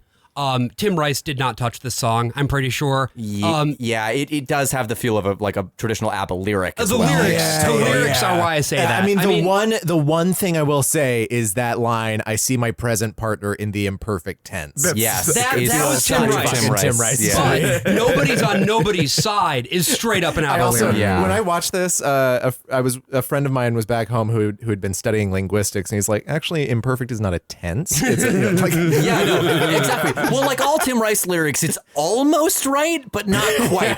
I think this is an important thing because in Nobody's Side, it really lets the lyric breathe. Yeah. Like most Tim Rice lyrics are trying to get as many words as possible into the smallest tiny thing, so you can't understand what most people are saying. Like most of the time. He listened to the incredible like armies of consonants that Howard Ashman would put in his lyrics, and he's like, I'm Tim Rice, I can be Howard Ashman. Or Gilbert and Sullivan, maybe. Yeah, right, because he's British. And like he loves, Gilbert and Sullivan are like his number one composers. But, like Howard Ashman still has clarity. Yes. And Tim Rice is like, because he wants to abandon the libretto, he wants it all to be in the songs. You just end up with these things where it's like people are saying a bunch of words. Half of them are just filler words, but then the other half are really important plot words, and there's no way of knowing which one you're going to be hearing. So you don't know what to pay attention to. Jake, are you an ABBA head? I wouldn't call myself an ABBA head. I came late to ABBA, but ABBA. You can't trick me. Yeah, you can't trick us. It's ABBA. Oboe. But I love them. I mean, like my folks were really into ABBA. My folks have pretty basic music taste. It was like ABBA and Hall & Oates, but they just like didn't really dig a lot, Sure. So I didn't get a lot like from them via osmosis, including the things that they liked. Like I was not taught to like it, and that included ABBA. But then like as an adult, and also like going to school in New York and like spending time around more than like a single queer person, I was like the liberation of like of joyous sentiment, but also of melancholy. You know what I mean? That all those things are like fully fledged. I think it's so it's a tool. It's an emotional tool. I don't know that I have with any other band. Also, there is lyrically a perfect fit to what's going on in the music, which is always what Bjorn and Benny are so good at. Yes. And they did that because they knew that when they were writing pop music, they had to write it in a register that would be internationally legible. Yes. They couldn't just count on being clever with the words. Yes. They had to make something that would all fit together as a solid piece. And there's something about this moment. This is one of the moments in the show where everything for me personally just kind of snaps into focus. Yeah. And this then, is the vision of chess that could be. And then we get Mountain Duet. Right. It's lost immediately. Can we talk about the fact, I didn't know it was called Mountain Duet when I saw it because, of course, this is a concert. There's no mountain. Why is it called Mountain Duet? And are there maybe some funny stories about the mountain in particular as it was depicted on stage? Oh, interesting. I don't know these stories, Brian. I'm so sorry. The mountain. So is there a story you'd like to tell us, Brian? This feels like you were setting yourself up there. Okay. This was the mega musical era, right? Yes. So you needed something big. Trevor Nunn with Les Miserables, of course, had his big turntable and the big barricades of furniture. Had that in chess too. But this didn't just turn. Oh, no, sir. Oh, boy. Okay. This is called a mountain duet. Yeah. It happens on a mountain. Yeah. What do you think happens to that stage? A mountain comes out of the ground? Yes, we are on an incline. Have you seen images from the Broadway production? You've seen the stage. It's shiny, right? Yeah. There's a lot of disco lights. It's glistening. Yeah. Which also means you don't have a lot of traction. Oh, no. So you have Elaine Page and somebody on that Judy mountain. Kuhn on Broadway. Yeah. Oh, Judy Kuhn. Okay, so I think maybe this started with the West End and they carried it over to Broadway. I don't know. Yeah, they did take the set from West End. Here we are standing on an incline on something very slippery. So as the mountain duet goes on, apparently the story goes, they just go further and further down the mountain. They're not walking. They're not moving. They just are slowly sliding all the way to the bottom of the mountain as they sing this song that happens. Thank God it only ran 2 months, because that could have been catastrophe. But yeah, we have this song where Florence is here to meet Anatoly alongside Freddie Trumper, who has that name. And and Freddie doesn't show up. Freddie doesn't show up. So then they fuck. They fall in love. They immediately fall in love. And they fuck off stage. They do fuck off stage. But it's bad. It's one of the. It also highlights this thing that Tim Rice does sometimes when he's rewriting lyrics. Because in the original one, it's she sings, "What if my Russian friend thinks my plans are more than intimate kind?"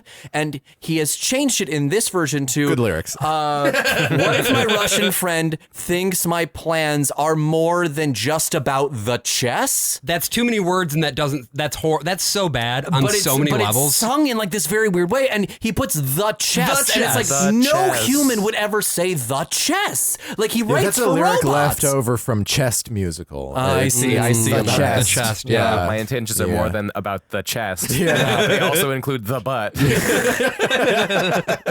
Oh man, Mountain Duet about butts. Oh God, I like Mountain Duet. Musically, I think it's lovely. I agree. The lyrics are unforgivable the whole way throughout. But I think that a really good performance because of because of the vocal qualities that it asks for. Like great performances can actually make you feel like those two people are falling in love, even though there's no reason to justify it in the text. Not a single. So she bangs Anatoly. We find ourselves in the game again. No chess tables are getting flipped. Anatoly is winning 5-1, and Trumper drops out. So that's it. That's the game. Anatoly's grandmaster. Congrats. Yeah. Florence quits. And so Sergeyevsky, he's like fucking Florence, and then just defects to the UK. We learn this from the TV. Right. The TV comes on. And the TV says, by the way, he won and he's leaving the USSR. And for reasons. We get a comedy number with some British functionaries. Yeah, what is this? What is this? I love this song so much. Me too.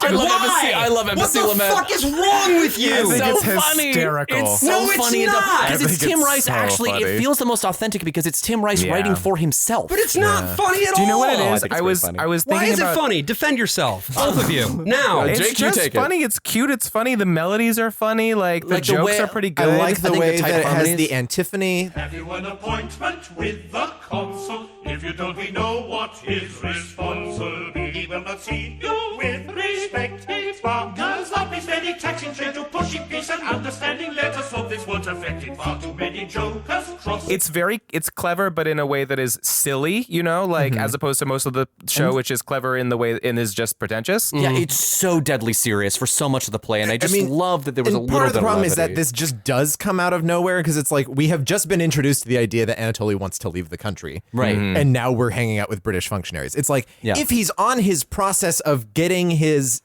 being a refugee or whatever they want to classify him as, and then going to the embassy and running into the functionaries. Right, if there's a build to it, I think it would play better in your head. It's a good song. It's a fun song. Yeah. But and then I think once again, it's like the fun thing, and the reason that the theme somewhat works of it's of bureaucracy, of machine, is because it's always represented by people. You know what I mean? Like the machine is entirely its wheels, its gears, its levers. It's all just people. It also makes sense that the machine of British whatever the fuck would get represented by 4 incredibly annoying British guys. That's very genuine. This is part of kind of the messiness of the show too, because he doesn't defect to the United States. He defects to England. Yeah. With his now Hungarian Which is girlfriend. so weird because it's where Florence does not live. We don't know where so Florence lives. It's just that Tim Rice doesn't know anything about America, so he's like the satire song has to be about the British. Right. Yeah.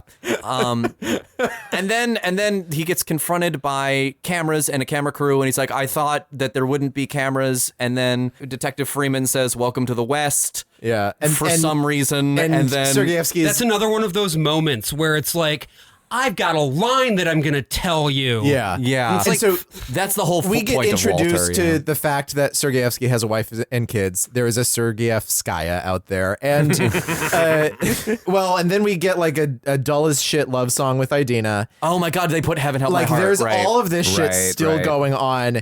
Yeah. But press comes and leaves, and then he sings Anthem, and he sings it wonderfully because he's Josh Groban. Right.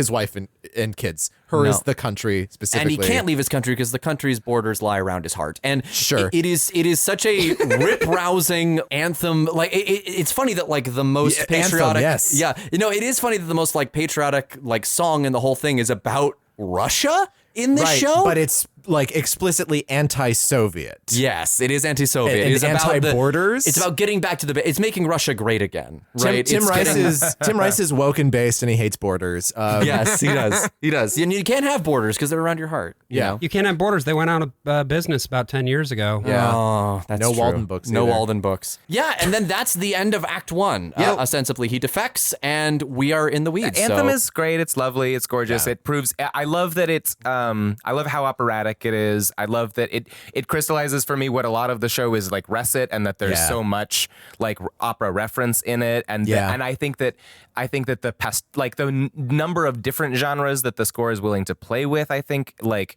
when you hear a musical composed by the two Bs of ABBA, you're like, okay, I know what they sound like, but actually they do quite a lot of genre play in this musical. Is like, you can tell they were really excited to do a musical. Yeah, they really wanted to. They wanted like.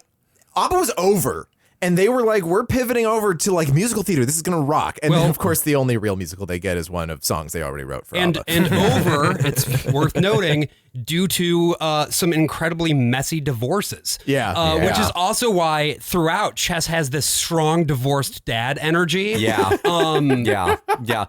every party involved was like, ugh. And we will get to the divorces. We will get to these wife problems when we return. From our break. Yes, and for our break this time, we have a very special treat for you all. No. Longtime listeners of the podcast remember us mentioning Dr. Samuel Bolch, DDS, a dentist from Long Island who did a bunch of lyric punch-ups for several hit Broadway shows. You never named him before, Oh, AJ. no, his name is Dr. Samuel Bolch. Yes. And, well, it turns out that at one point he was commissioned... This is yes. You're drawing this off of a real person. No, this is a real person. His name is Dr. Samuel Bolch. The dentist who did rewrites for Broadway comedies is a real person. This is a real guy. Yes, and his name is Dr. Samuel Bolch, DDS. Okay. And it turns out that at one point, he was commissioned to do a pass of chess in the summer of 2019. Fuck off, AJ. Fuck off. When the commission didn't come in on time, Tim Rice himself ventured to Long Island and upon arriving at the home of Dr. Samuel Bolch, DDS, found a house in shambles and no sign of the good doctor. He did, however, find a demo that dear listener, I'm going to throw this can have of Red Bull managed at to you. procure by being the only person who listens to Tim Rice's podcast. Enjoy.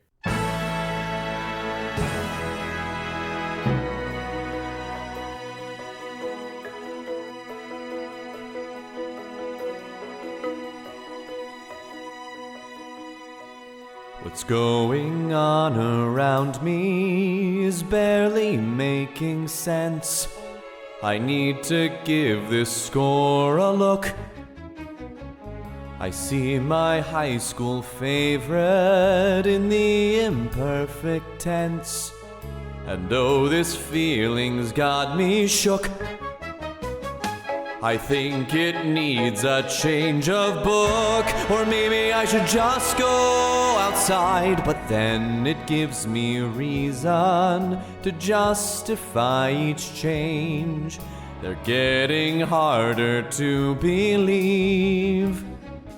I know this can't continue. This show is way too strange. There's no good plot here to conceive. I think I might need a reprieve. Everybody's playing the chess, but holy shit, this book is a mess. Maybe we should all go outside. All these different versions to choose. No matter which you pick, you will lose. Maybe we should all go outside. The original concept album keeps running through my mind. All that potential left untapped. No version's been that perfect. No balance that refined. And how Elaine Page kept us wrapped. But now I feel that I've done snapped. Never do a rewrite or pass. Never clutch your heart, touch some grass. Maybe we should all go outside. Richard Nelson gave it a go, but how the fuck do you cut Murano? I think we should all go outside.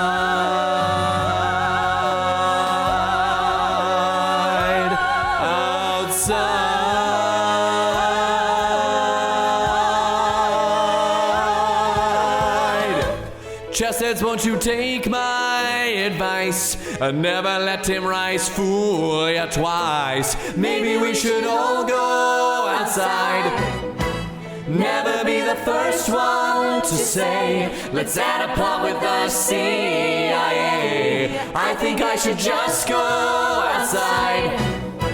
Freddie always will be a pill, but please don't make him mentally ill. I think you should just go outside. Anatoly just makes me sad. And what's the deal with Florence's dad? Maybe we should just go outside. Everybody's trapped in this hell, but at least we know it so well. Holy shit, let's just go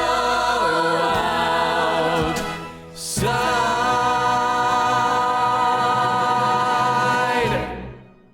Jake, the really upsetting thing to me is that I fucking hate this shit, but it's a permanent hook that is now in my brain. And I blame you for this from here on out. I'll take that blame. I'll carry it forever. I know that like some Friday night, I'm just going to be like, I'm bored. Now I need to watch the music video for Nobody's Side again. Yeah, correct. With like these primo 80s production values and like this low grade digital compositing.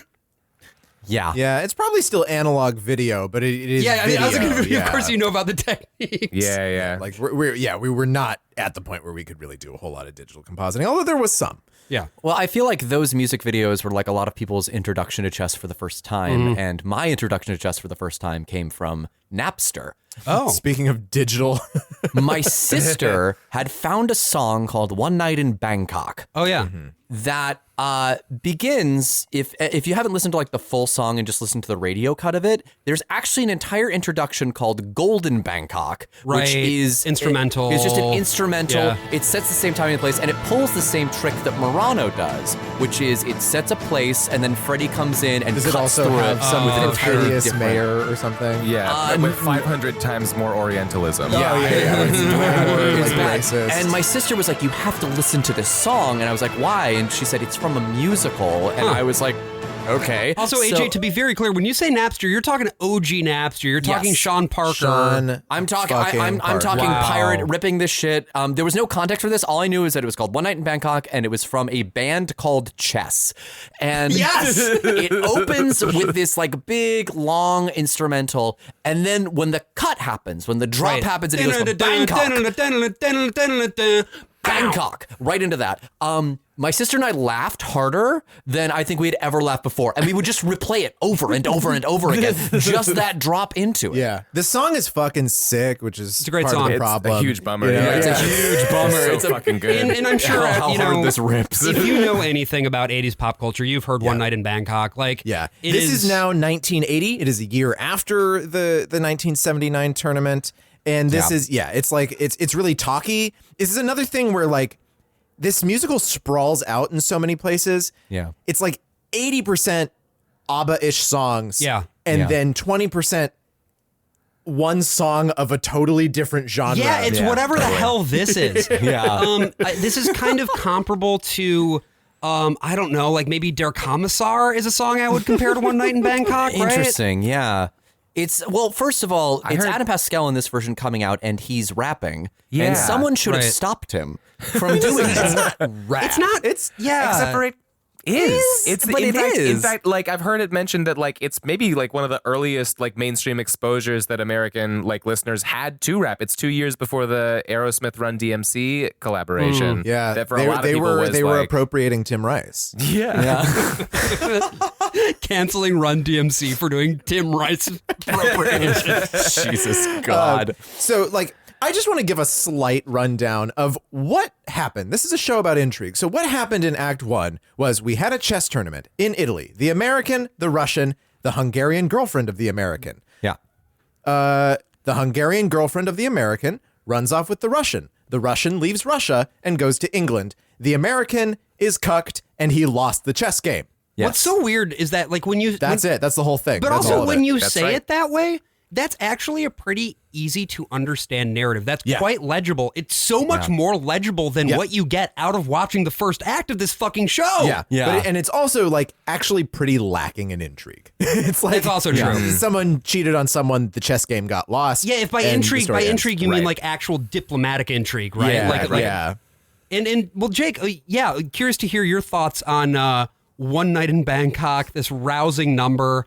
Maybe even the way it is staged specifically in this concert and production. costumed, Holy perhaps. Jesus. Yes. Unbelievable. My goodness. They really had not...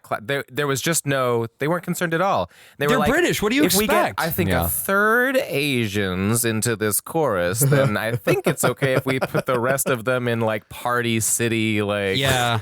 Like geisha. Josh, like, how much of this was like when your almost all-white high school did the King of Nine? It was probably somehow even more offensive than when my almost all white high school did the King and I. So what I think is so funny about this staging in particular is because they have this giant chorus of people, right, in the background who just look to be like local choir people, right? Who get very enthusiastic and they dance at certain points. They have a little the chorus doesn't do a whole standography. lot, but they sang the Murano song, and it's really lovely. Yeah, and they're You know? they're able to get their mouths around those words, And which that's the whole God point. help them. That's the whole point of doing a concert, right? You get a huge orchestra, you get a huge chorus. I mean, huge. There's over 100 of them easily. And Like, for One Night in Bangkok, they are in shadow and they are hiding. Like, everyone is ashamed that they have to do this fucking number. Well, the Big Beautiful Choir isn't even like singing the song, or at least that I can tell. They aren't. What we have is the other chorus, the one that's dressed up like their tie.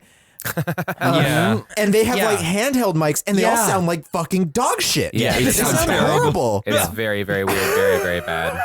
Yeah. I think the reason that I have so much, or that I got so much affection for this show lyrically, is because in a lot of, like, this is Tim Rice's Disney era, has already started by now. Yeah, this is a Disney show for for an adult who loves West Wing. You know, like, and lyrically especially. You know, and I think that's really, really present in One Night in Bangkok. All of the cute little references are incredibly satisfying if you're a certain kind of person. So what do you mean by that? Can you point to some examples of that? Oh shit! I mean, like, there's the one that I'd love to talk about, which is the summer setup in the Somerset Mom Suite in One Night in Bangkok. Yeah. Like, what are we talking about Somerset Mom for? Like you're so smart, you're so cute, That's you're so a reference cool. that's lost on me. And there's another Rodgers and Hammerstein reference. Because I think obviously, Somerset Mom, because it's yes, Thailand, of course. you know. Yul Brynner. I think he's got something Show to with do everyone with but Yul the, Brynner's like, King and I, obviously. Yeah, like with American Empire or with British Empire in Southeast Asia, like, it's just setting. It's just like being cute about your fucking Etonian education. Yes, You know? Which I love. I can't, like, the first time you hear it and you're like, oh, I got that. I got that crossword puzzle clue. Aren't I Like, smart? I'm great. But I think and that's a big part of the Broadway audience. Like, that is a big part of like poppy musicals, is that they are flattering to an audience that wants to be acknowledged as intelligent. Yeah. But obviously this number is problematic, and I don't just mean problematic as in racist, although it is that. It sure is. It's also problematic dramaturgically. We haven't even... Like, it creates a problem that it can't really solve, because the point of this number is to do, well, I would say it's a couple things. First of all, it's to establish that we are in Bangkok. Yeah, obviously. we're having fun. Nightlife. It is to establish that that Freddie is here, but he is no longer actually playing the game. He says explicitly, "I'm only observing the game. I'm only watching the game. See, I'm because controlling it." the chess table, when he's standing, is below his waistline, and he gets his kicks above the waistline. Sunshine. Yeah, that's right.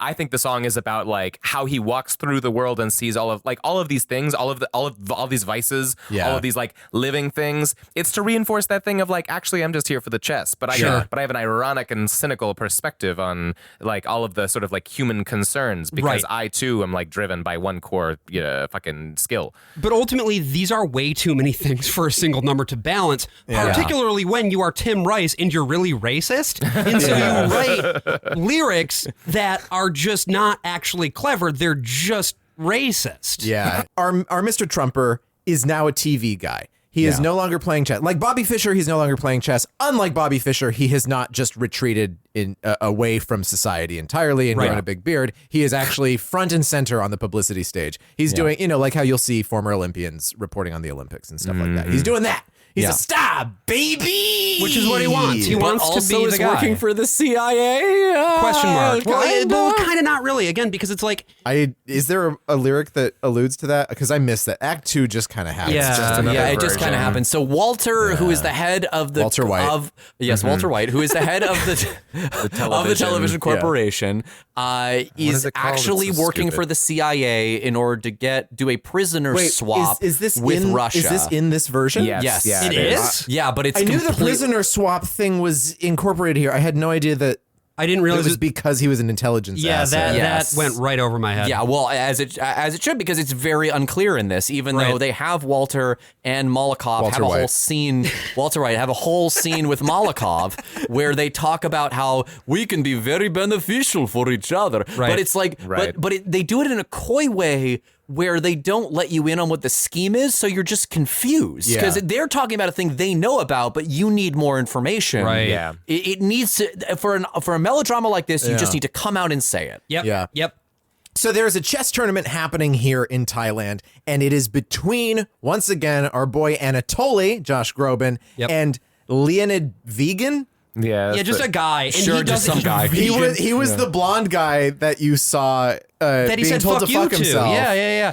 To be clear, he said go to hell. I didn't clock that either. I don't know if he's supposed to be the same character, I guess. It's the same actor. Because otherwise he has no presence in Act 1. No, They not just at all. introduced a Drago. They made a guy and gave him chess steroids Yeah. in a year. But he just really And so now follows the he's Soviet machine. Yeah, he's Him the full of- Drago of chess, and they're pretty sure he's going to beat Anatoly. So there's They put that. the Queen's Gambit girl's soul into him.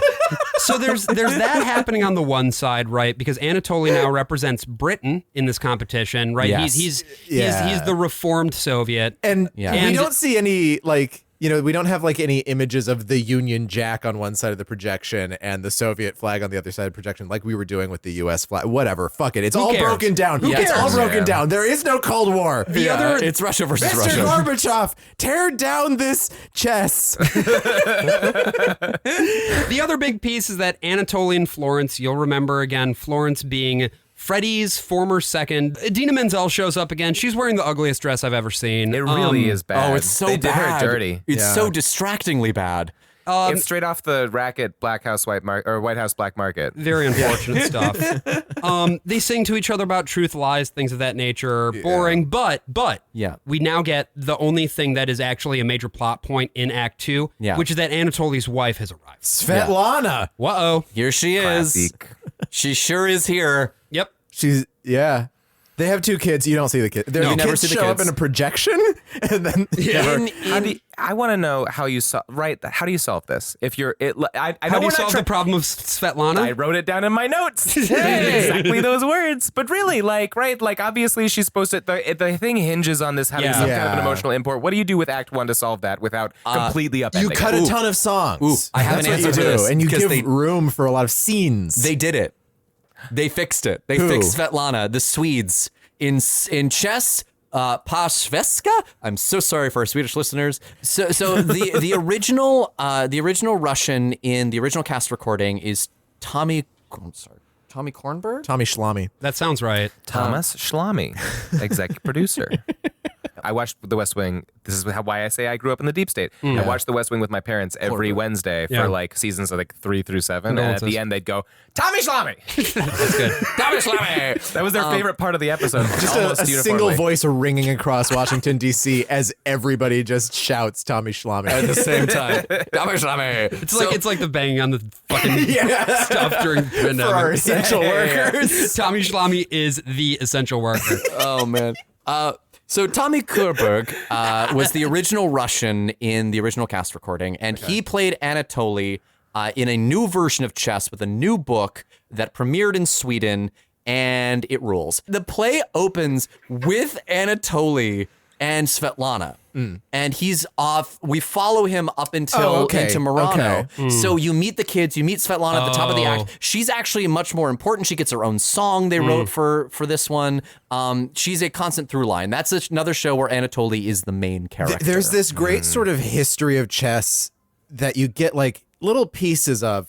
And I like this window into a world where Benny and Bjorn are like, we are going to fix this regardless of whatever the fuck Tim Rice wants to do. We're going to make this show good, god damn it. I wasn't able to fix my marriage, but I'm going to fix this show, god damn it. It really works. It actually really works because then the show opens with Who Needs a Dream, Who Needs Ambition. It's him singing his I Want song there, and then we follow his track throughout the whole thing. And if you stitch her into that number, if you let her be a part of that panorama, it's annoying thematically. It makes the show less interesting to me, but definitely more successful. Yeah. Sure.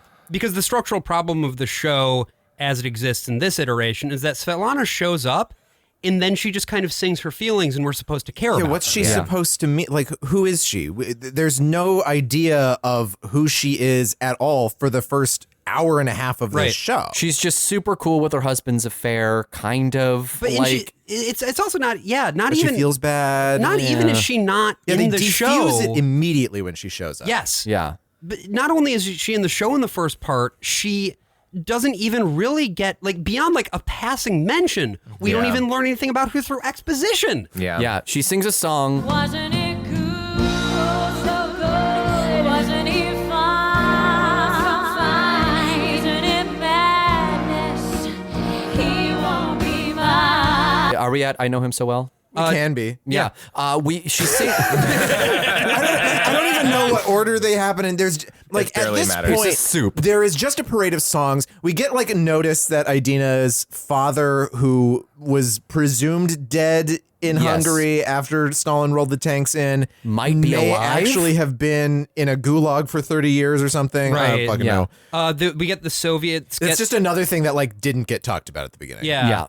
The whole Soviet Politburo gets together and sings a song about the Soviet machine, and how it advances, which is fun. Things of that nature. The music is really great. The song is really annoying. I think that's for instance, like the time when it snaps back into like, oh no, it's the Soviets. Yeah. Right. Oh no. They Oh, big, here bad, they come. scary guys. Yeah. Here's like, the bad country. Yeah, exactly. It's one of those things. So good in avoiding it, and then it just gives it up, and this music is almost worth it. Yeah, it definitely isn't. The number is fun as a piece of musical theater, but it doesn't fit into the structure of the play at all. But it needs to be there because it is important to Tim Rice's worldview. Yeah, it's also like it's 1980, so like the Soviet machine is not it stopped advancing. advancing a while ago, guys. Yeah. You know what it reminded me of was Cool Considerate Men a little bit. Like it is supposed to like It could be. there's a version thing, of it. Where it is that they're song. they're like deluded and they're like, we're still advancing the Soviet machine into Afghanistan. This is going fine. Right. No, but Tim Rice is very scared of the Soviet machine. Right. And he is very actually intimidating. like they are trying to advance. It's like 1986 at this point. He's like, no, they're gonna get us. Yeah.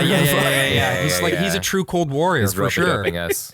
And I guess maybe in part Svetlana is supposed to be like also in a way the Cold War. Like maybe she represents the Cold War. Well, on she's some all level. the innocent lives that are getting destroyed by the Soviet machine. Right. She's supposed to be our way in by being like. There's a horrible tendency of this show that women just kind of throw themselves aside. Like in Mountain Duet, like Florence says, is suddenly so concerned with what the Russian thinks of her. What if my Russian friend thinks my plans are more of than intimate kind? You know, like all of a sudden she cares so much about this guy. Plans are intimate kind. It's like, but like Svetlana's kind of the same way, where she's just like, oh man, it sucks that my husband cheated on me, but I really hope he doesn't hate me for it. Right. And I'm like, hey, you for it? You didn't do shit, man. right. And it's like they could have even done a thing where Anatoly was deceiving Florence the whole time, using her in order to be able to defect and get into another country, even though she wasn't a British citizen. Sure. Like there could be something to that, and then he betrays her and is like, actually, no, I love my wife.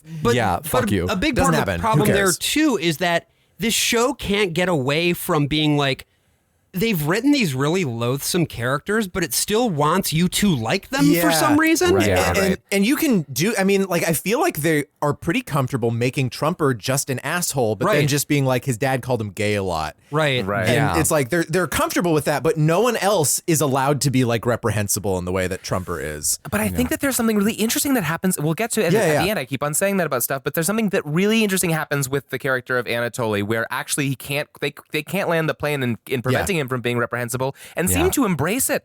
I think before that point, though, like in the sort of You and I duet, you see again this opportunity inside of the music to see like these two people do actually have a simpatico experience of the world, which consists mostly of them trying to like outrun their context. Yes. You know? Yes. And they are outrunning it together. I think the show thinks Florence is running because she's gaga over Anatoly.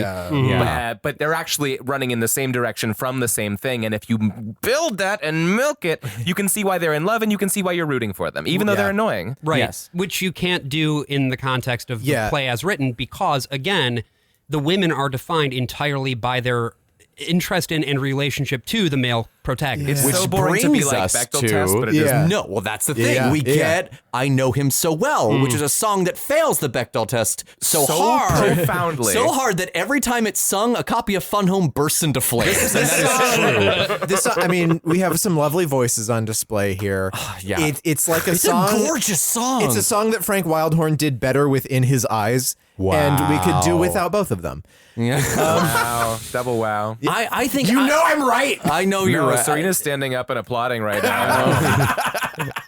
We get some hints at intrigue. We get like Trumper now being TV boy hangs out with Anatoly and is like, I'm trying to help you win. Right. I actually love this song because it's Mountain Duet again, but gay. But it's between two men who are, allegedly not this- sexually interested in each other. Take a deal, my ass. I won't take the deal. Yes.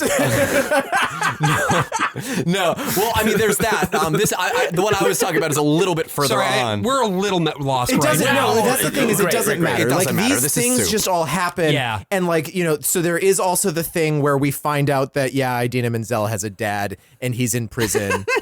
Which, surprise, at the end it's like maybe he is dead though, and you just get left with that. This is like what you were saying, Brian, about 24, where it's just soup. It just becomes a soup, and there's no clear anything, but there are moments because that they just have a bunch of songs and they want the songs all to happen. Yes. And part of it is because it's a concert, and that happens with concerts, right? Like when Lincoln Center did the Camelot concert, they put in every song from Camelot, made it like 4 hours long.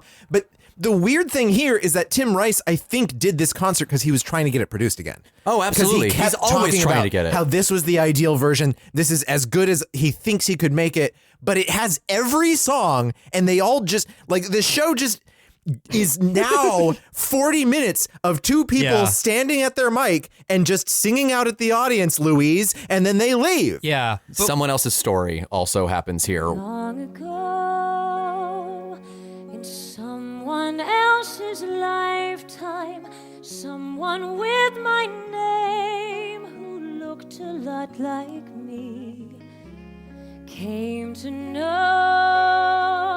a man and made a promise he only had to say, and that's where she would be. Lately, although her feelings run just as deep, the promise she made has grown impossible to keep, and yet I wish it wasn't so. Will he miss me if I go? That's Svetlana's song. Yep. And of course it's someone else's story. You just got here. You just showed up. And now you have to sing a song about how, oh no, I'm so defined by my husband. It's like, it's written that way. Like, it's not your fault, congratulations. It's like one of the problems that Merrily We Roll Along has is when you meet Frank's wife, Beth, the first time you meet them is when they're divorcing and she sings this big I'm divorcing you song. Not a day goes by, I still love you. There are no bisexual Italians. Not a day goes by. And oh my God. Oh my God. And you're just like, wait, why am I supposed to care about this. But like Merrily We Roll Along has the excuse of the fact that it's going backwards and chess goes forward. Here's a question that I would like to ask out of this soup to try to kind of pull things together here a bit. There are so many different sort of like points that you notice. Yeah. Is there anything that particularly, and this is just for any of you, what of these moments really grabbed you and had that snap back into focus moment of where it was like, oh, wow, I see now something that this could be? For me, it's the number with Freddie and Anatoly where they are sort of, Freddie has a moment where because he's working for the network, he gets the opportunity to interview Anatoly. Yeah. And so he just bombards him with extremely pointed questions. Yeah, he treats him worse than the press ever treated him. Which is amazing because it works on two levels. Yeah. First of all, it's him getting the opportunity to get his all of his anger out on the press. Yeah. And it's his opportunity to get his anger out on Anatoly. And you see he's how like, this is my chess game now, bitch. Exactly. Yeah. And it's an actual character moment too. Yeah. Because Anatoly gets an opportunity to sort of ground his immediate reactions to all of these mean things that are being thrown at him by a guy who still fundamentally really doesn't like him and never will. Yeah. And you get the opportunity to see it as a chess game. Yeah. They are playing chess here. Yes. They're actually playing chess. We did it. They're not literally playing chess, but there are these moments. This comes back to what you were saying earlier, AJ, about like, why don't they just sing their feelings while they're playing chess? This is a moment like this where they are countering. Anatoly is trying to put up a defense, but then his defense is immediately countered by another question. Yeah. And it's like, this is what this fucking musical could be. Holy shit. Yeah. I mean, that number rules. I'm a big fan of. I know him so well just musically. I think it's gorgeous and their harmonies are really good, even though the message of the song is real bad. And, it's weird that none of us have mentioned Pity the Child. When I was 12, my father moved out. Left with a whimper, not with a shout. I didn't miss him, he made it perfectly clear. I was a fool, probably queer. Why would I mention that? But I'm actually very curious, Jake. What in this soup jumped out at you? For me, it despite myself, it's what I was talking about earlier. It's the love story. I really believe that. I think that it's easy to hear you and I and find it the first version of it, and then when they get their really full reprise, and be like, it's terribly corny, and and sometimes the lyrics stumble. But I think its sweep is so satisfying, and to me is really emblematic of who I imagine those characters to be, which is people who experience themselves epically, and also people who are subject to things, but not enough. But whose desire to do that will always fall under the weight of the waves crashing over them, they see themselves as the most extraordinary protagonists, and also understand fundamentally and are like, there's a sadness that presages the end, like that they know that they're really subject to fate, as well, and the fate is not on their side and it's not on anybody's side, and that eventually it will come for them too. So it's sort of that grand struggle that we see in so much of Russian literature, where it's like, well, how do I overcome the rot and the decay and the dread that seems to be coming for all of us? Yes, yeah, totally. And that you can't. Yeah. And that's why I think that I really feel like the show is smarter than it is, because it's not just a Randian parable. It is actually, it's so cynical, but retains the spark of, it retains the I can't go on, I'll go on of it all. In all of them, it treats the desires to beat it with contempt pretty casually, but then celebrates them when they fail. Yeah, and that's a fundamentally interesting thing about chess. The game it's not a team sport. Right. You as one person are making all of the decisions for your side. Now, in the story of the game on the table, of course, there's two armies fighting against each other, but you as one person have full control over what is going to happen. And these are people who are used to that, who are used to this sort of solitary pursuit. Yeah, and he sings an anthem to himself. And yet they have to be, in order to do it, in order to play that game, they have to be subjected to everybody else's whims on a fully global scale. Yeah. Yeah, because at the end of Act 1, Anatoly sings Anthem. It's just like, you can't take the me away from me. Yeah. And then Act 2 is like, actually, we can, though. Yeah.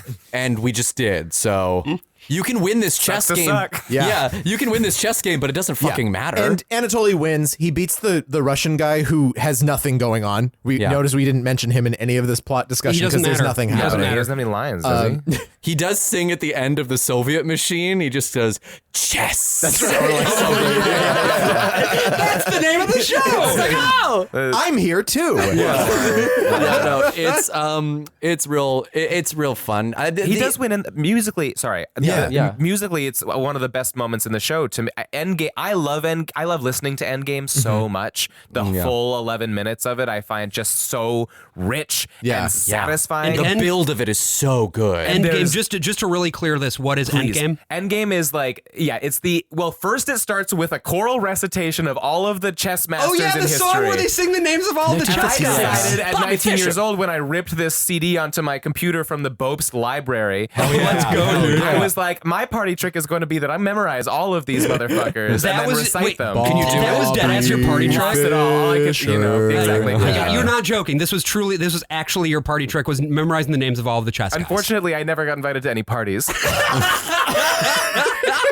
But I was like, I'm just going to memorize them all. I'm going to read a book about Jose Capablanca or fucking whatever. I'm going to I was like, maybe this can be my thing. And this song. Look, as someone who's went to Tisch, I feel you. You got to have your thing. I am so fucking glad that I didn't go to NYU. Oh my God. The beginning of this chess tournament. But we are also in Anatoly's head. Mm-hmm. Yes. A guy who we haven't been let in on at all. We don't know who he is. But now we're inside of his head. Right. And we're hearing all of the different voices. Yes. Basically. All of the different challenges that he's facing as he's playing the game, and they all sort of come to in and it punches in through all of these characters. Molokov speaking from the sort of how straightforward the game. Right. His sort of machinations, and then the spite from Florence, who feels betrayed by him, and the spite from Svetlana, who feels betrayed by him. Right. But all of these things, I actually don't think I'd ever clocked that, it's all mental, that these are impressions of these people, because I found this is his internal monologue. Because their whiplash is disoriented.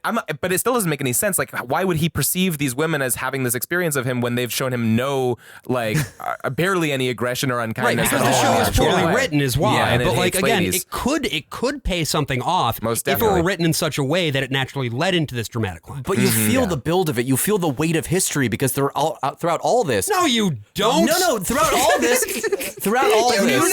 Musically, you do. Let me fucking talk. So there's a moment where this is how you really play chess. You throw the fucking pieces at each other. The table. Pity me.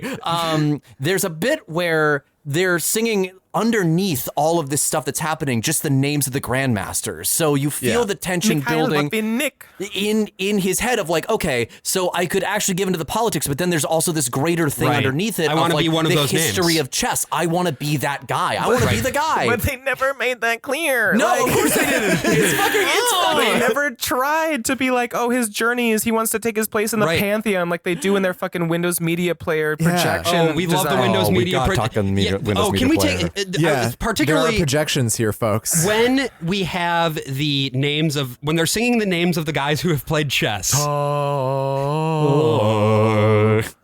would we describe the visual that we see here with these great men of chess? A wet dissolve. Yeah. I mean, I was wet. dissolve. Yeah, this is very rudimentary stuff. Yeah, this is really like the most we get is the slight animation of the opening graphic, which is it's very minimalist, right? It's Times New Roman or some kind of serif font that just says chess. It's Garamond, actually. It's Garamond. Thank you, Josh. You're welcome. And we get the chessboard, but then there's one red square. Mm-hmm. A red square, you say? Yeah. Damn, wow. Interesting. And it's sort of hanging below the rest of the chessboard, and then as they start playing the music at the beginning of the show, it sort of drifts down. The red square to me kind of looks like a timeout box. If you get put in the red square, you're on timeout. Everything else, we just get fucking stock ass pictures of Murano, Italy, or Bangkok or a hotel room. Yeah, okay, Chess is the Musical proves that you can set a musical entirely in hotel rooms. And you can see, like, they're in the hotel in Bangkok, and you can see Agent 47 walking around the background. But like, they're just really, really, really boring slideshow. Well, I like that. graphics. I like that Frederick Trumper. I like that for some reason in Bangkok, it was a very specific product placement. It was the Intercontinental for some reason. Yes. I don't know why. I think that's in one of the lyrics. Maybe too. Tim Rice owns stake in it or something. Probably. Is that a real hotel? Yeah, the Intercontinental is a massive, like, it's like Four Seasons. It's like one of those, like, kind of fancy schmancy international hotels. So Anatoly wins? Yep. Yeah. Yeah. Yeah, he wins. And It then doesn't matter that he wins. He could lose. It means nothing. And Yeah. actually, in the Broadway one, he Supposedly, does. If he loses, well, it does. It's supposed to matter, but it doesn't because we don't care about take the deal. I won't take the deal, Right. or like and about the like logistical machinations that are supposed to make it work. Which is Yeah. that like if he loses, then Florence can get her dad back. If he Right, like right. or whatever, it like he should throw the Oh, game. is that what that was supposed to? He was supposed to throw it for to political reasons? Exactly. Yeah, it's very, very fucking unclear. But then instead, he decides to go back to the Soviet Union so that Florence can get her dad back. Like, he Yeah, I sacrifices thought that was the whole his deal. defection. And then it turns out that, like, maybe her dad wasn't alive after all to begin with. Yeah. It's such a throwaway. Oh, by the way, everything we told you that was really confusing. Also, that was a lie. Good luck. And then Florence sings. Nobody's on nobody's side. Yeah, and- Hope you enjoyed the MacGuffin because it may or may not even exist. But Like, again, it's come that like on. profound cynicism, and that's Yeah. you could make that Yeah. a good thing. And at the end of Endgame, his victory is he wins. It doesn't feel victorious. It feels like he's been swallowed up by his own desire to win and successfully. Does it feel that way, though? Yes, No, I think but then musically doesn't- it does. But exactly, music. Like at the end of Endgame, Okay. that's how you feel, and then the plot seems to ignore it entirely. Yeah. Yeah, You know? I mean, it's because I had the reaction of at the end of that. It's interesting that both of you are like, yeah, Endgame, it's so amazing. I was like, like, just like fucking end the song already. I Yeah, for swear to listeners. God. Yeah. Like, I get it. Josh made the jerk-off I get motion. it. I get it. I On get the it. microphone. I get it. And this was my reaction for the entirety of the second act and most of the show, honestly, is like, I fucking get it, dude. Do you want to, like... Except, like, I also don't get it because I don't know what the fuck is happening right but now. like in terms of like these broad things that are supposed to be the themes, I get it. Yeah. If you want to raise a fucking neon sign and have me jack off to it, like, fuck you, dude. I get it. What do you think the line "Take my blues as red" means? Does anybody know? Oh, that's a famous Rodney Dangerfield bit. No, Take my blues as red. But I'm curious to actually, That's the worst thing you've ever done. now that we've Like, gotten... neither of those are colors in chess. No, it's talking about the Soviet Union and Versus America. Red and Like, blue. the blue is America's America. not blue. No, France. It is in Twilight Struggle. But Freddie Trumper is you supposed guys to ever be play Twilight Struggle? Freddie Trumper is supposed to be a liberal American, so he is a He's Democrat. a Democrat. He says communist, Well, he says Democrat. Democrat, No, but I that think doesn't that's- mean It has nothing. No, it has Democratic nothing to do with Party. the Democrats. Yeah. Blue wasn't. Red wasn't Republican and blue Democrats He doesn't until make 2000. a reference to being like a fan of Jimmy Carter. And Like, even if it was, it wouldn't matter because that red-blue thing in American politics didn't come along until the year 2000. I think he needed a rhyme. I think the truth of it is that Tim Rice needed a rhyme, and he just threw that in there. But like Florence then just sings Anthem to herself. All right, She's yeah, like, sure. fuck all this. I am now dedicating myself to myself, which is the same tragedy of Anatoly doing at the end of Act One. Sometimes the motifs make sense, and sometimes like Pity the Child, you hear references to Pity the Child before the song gets sung in Act 2. None of them are sung by Trumper. They're sung by different characters in different contexts. He sings a little bit after Florence quits. He does sing after like Florence and Anatoly already do it. And then my last note of this was just, remember Anatoly's wife? Because she's gone. Yeah, she just disappears. Well, she's back in Russia, so they're going back to Russia. And he's going back to Russia with her, and that was part of it. Was like, we'll let you. We're going to let your kids go or something. It all gets much more menacing in that second act. And he says, but you know, and at the end he says, and this is what undermines the Endgame thing the most of all. He goes, "I had to win to be free." And it was like, but he's not. I don't know that that's true, dog. Yeah, no, you hit a lot. Fine. I wanted to pull it back to Jake, what you were saying about the reflexive cynicism of this show and how any attempt that it tries to make at a point often gets lost in the sauce because of that cynicism. At least that's how I see it. Maybe that's not how you see it, but for me, it's like, on the one hand, yes, I get it. I get the point. Like, Yeah. oh no, he's so sad because, he feels like his desires are limited by the state, right? Yeah. So Anatoly, that's his problem. Yeah. Oh no, poor Freddie, he's trapped in capitalism because in capitalism, your product is is everything you are. Like Except he's really just trapped by the fact that his dad was abusive. well, that too. Right. Yeah.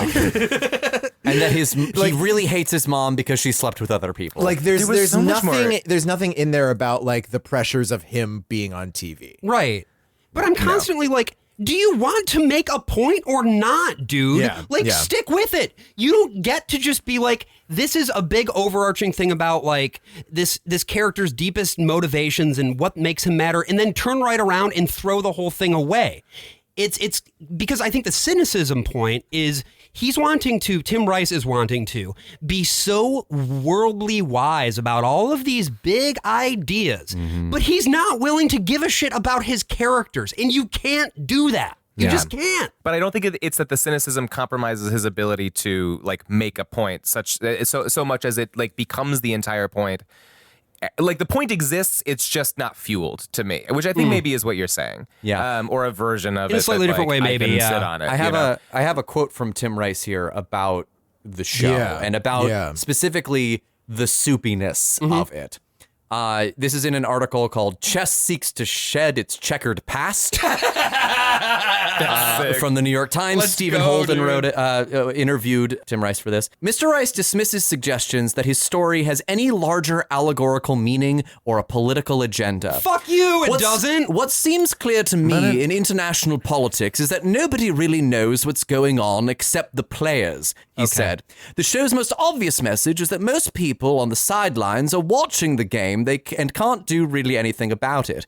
It's not just because they are playing, but because they don't know what the next move is going to be or why the last move was made. Yeah, we really do live in a society, don't Another we? point the show makes is that if you get to the top of any field, you inevitably get caught up in politics. It even happens to songwriters. In the case of Evita, I was just trying to tell a story of a dictator and his wife. Right. And some people labeled the show immoral and pro-fascist. Yeah, I mean, this is... Why would they do that, Right. Okay, so this is where it gets interesting to me, is that he just does not understand that everything is in some way, shape, or form inherently political. Right. He feels like he ought to be allowed the privilege to comment without being subject to the ramifications of that commentary. Absolutely. And to be fair, his view on the New York Times is a little strained since its review of Chess. And on his podcast, he did say, and in those times, the New York Times wasn't even anti-British.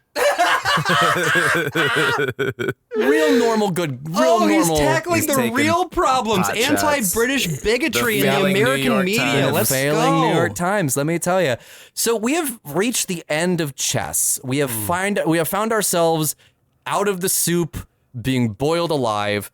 And I guess my question for everybody is, when should a show be considered done? Oh, this show was done a long time ago, in my opinion. I don't know if you're talking about Chess specifically or just a show. I think broadly. using Chess as a case study to answer that question, I think, is what I'm going for. I mean, I guess I would counter it with another question. When has a show been fixed years after the fact?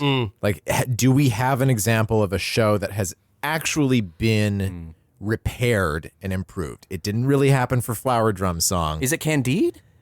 Maybe. Yeah. I think it's probably Candide. Is that the only one? I think it might be the only And one. Candide did so by not being precious about any of it. It cut and cut and cut and cut and cut. No intermission, 90 minutes long, got Leonard Bernstein back, got everybody else on board, was ruthless to any of Lillian Hellman's contributions to the original, but made a much more interesting and successful show. Sure. And then they kept tooling with it. Yeah. Because when it came back in 1994, it was a full 2-act thing again. Yeah. Like they couldn't rest with the success that they found for whatever reason. Because it had been changed so much, they were just going to keep changing it, I guess. I also don't think that it's possible to do that with this show because this show is so deeply situated. I think. So you don't think it's possible to fix Chess? I do, but I don't think. But fixing Chess doesn't mean making it for the ages. Do you know what I mean? I think it's possible to fix Chess such that you can hear all of the things that we've been talking about as real, visible, tangible case study oriented, like themes, experiences, emotional journeys, right? Like you can see all those in clearer relief, but that the result will still be a musical that is of its that is then a case study on a version of experiencing the Cold War and like Cold War era East-West like political apathy, honestly, and sort of like fantasy of the individual. All of those things will be more vivid. None of them will be urgent. It's not. This musical will never be an urgent musical ever again. But it's a beautiful. Well, it wasn't even at the time. Right. Yeah. It's right. Which is why it like fixing it doesn't mean fixing it means what everyone's been doing with it in all of the little productions, which is to say sharing something that they find delightful to the best of their ability. You know, it'll never be a masterpiece. Okay, so I have a question there then. Is that not then ultimately just more spectacle?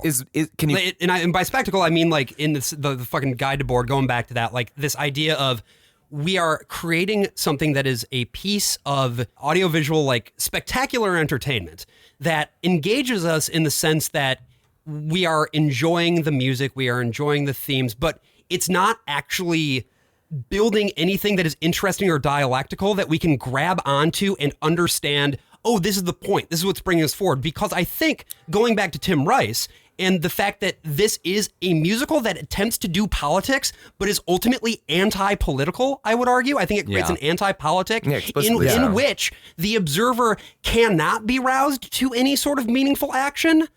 I think that is the way to fix it, honestly. I think that's, like I said, I think if you make it just like a nasty Lion in Winter type thing, where it's just backbiting and backstabbing from beginning to end, twist after twist after twist, you can make something that is very, very fun, but you can't make it like you can't try to make something thematically meaningful out of it. I don't think that you can have the consequence of like rousing people to action, but I think you can in fact rouse them to contemplation. Despite I think his best efforts, what you can inspire with this show in a best case scenario is waking folks up not to their political obligations or like or the need to like develop a like personal and like and well investigated politic, but the beginning step of that, which is to experience yourself in a political world and to know that context of a political world is going to determine everything about you, and that you can do nothing about that, and you can choose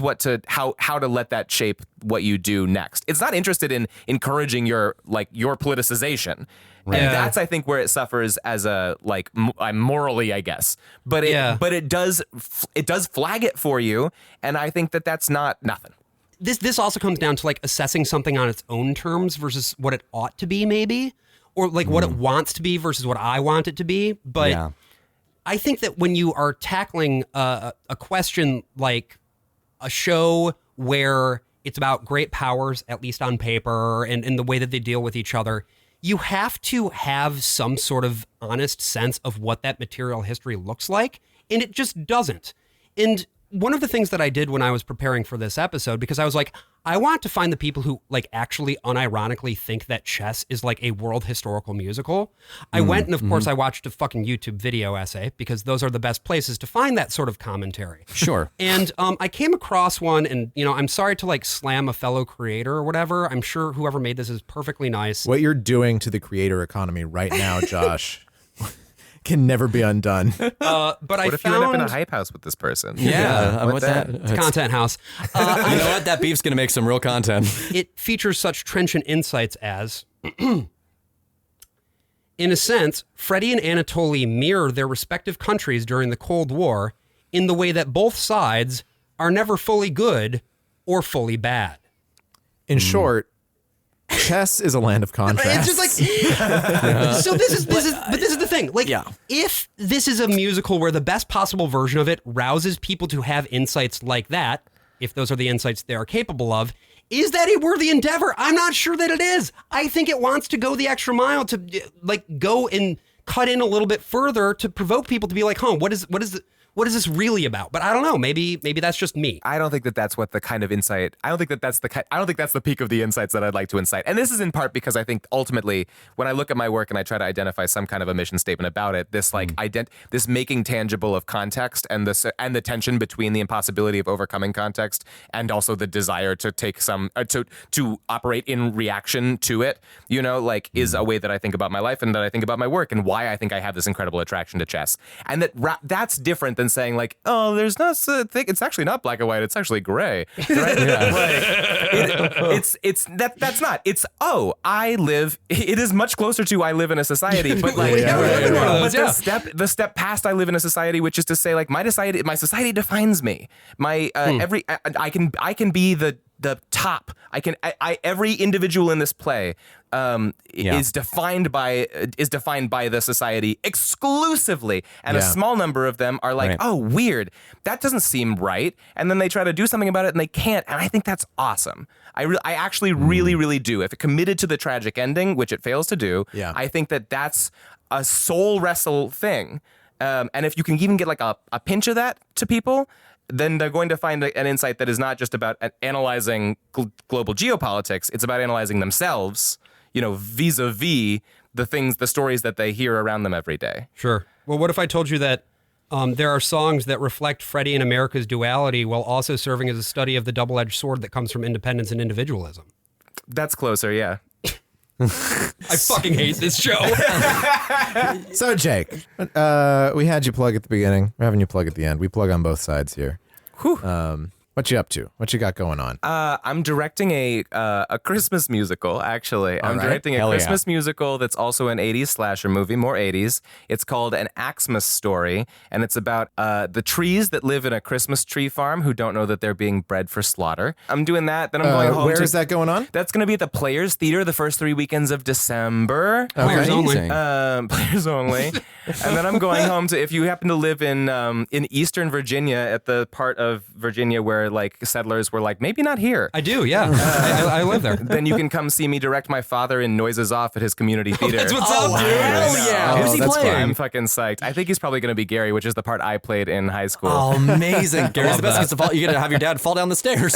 If you want to like follow stuff, you can follow me at Jake Beckhard on most socials. You should also check out the Fled Collective, which I am the operations co-chair of and part of the sort of general leadership circle. That's a whole fun thing. A kind of like reclaiming and like experiment in horizontality in fucking downtown theater. And I do famously non-problematic area to deal in. That's gonna work. It's gonna work out so easily, as what we found. This arose from a lack of conflict. A storied lack of conflict, which shan't be mentioned. And I do a podcast. It's called Balls NYCFC. It's for soccer. If you like MLS, or if you are interested in getting into MLS, which you should be, it's fun to watch hometown soccer. Check out my podcast, or just see soccerist. Yeah. If we win tonight, then we'll be going to the finals for the MLS Cup, and for the second year in a row. So if we did do that, you can watch one more game this season, and if we didn't, then you're fucked. And of course, you can find us on Twitter over at TWOAPW. I am Spox_Brian. Josh is at Bosch J. Andrew. AJ is at The Fuzzy Mask. Yes.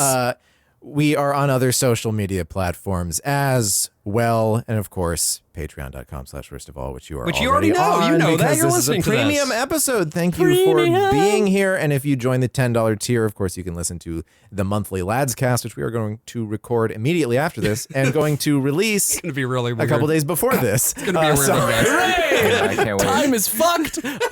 So as we saw with this story of chess, they told the Bobby Fischer story kind of in reverse and before it was over, because Bobby Fischer in the early 90s ended up playing another championship in Yugoslavia, which the U.S. had sanctioned at the time. He broke United States law by playing this game of chess and lived out the rest of his life outside of the country as a refugee, really. Yeah. Doesn't mean he was a good guy. But it does tell you some really something. interesting opinions on the Jewish people. A lot of refugees in Argentina, too. Yikes. It does tell you something about who Tim Rice is, that his perspective on things even as he kept coming back to chess decade after decade, could never reconcile that fact with the story that he was presenting about the evil Soviet Empire. Tim Rice will never stop rewriting this musical. He will never stop trying to get chess to work. The Queen's Gambit came out on Netflix, and all Tim Rice could talk about was how this is finally going to pave the way for me to have my chess movie. Oh my God, Yes. does he talk Long about last. this in the podcast? He sure does. He sure does.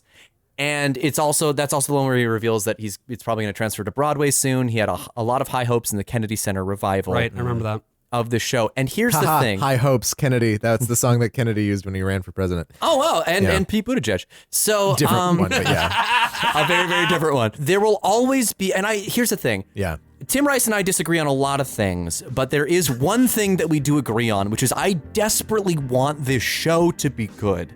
There's so much stuff in it that is so, like, integral to who I am as, like, a musical theater writer and as, like, just like the soundtrack of my youth that I desperately, desperately want it to be good. And it might not ever be good, but each version of chess means there's one less variation yet to be played.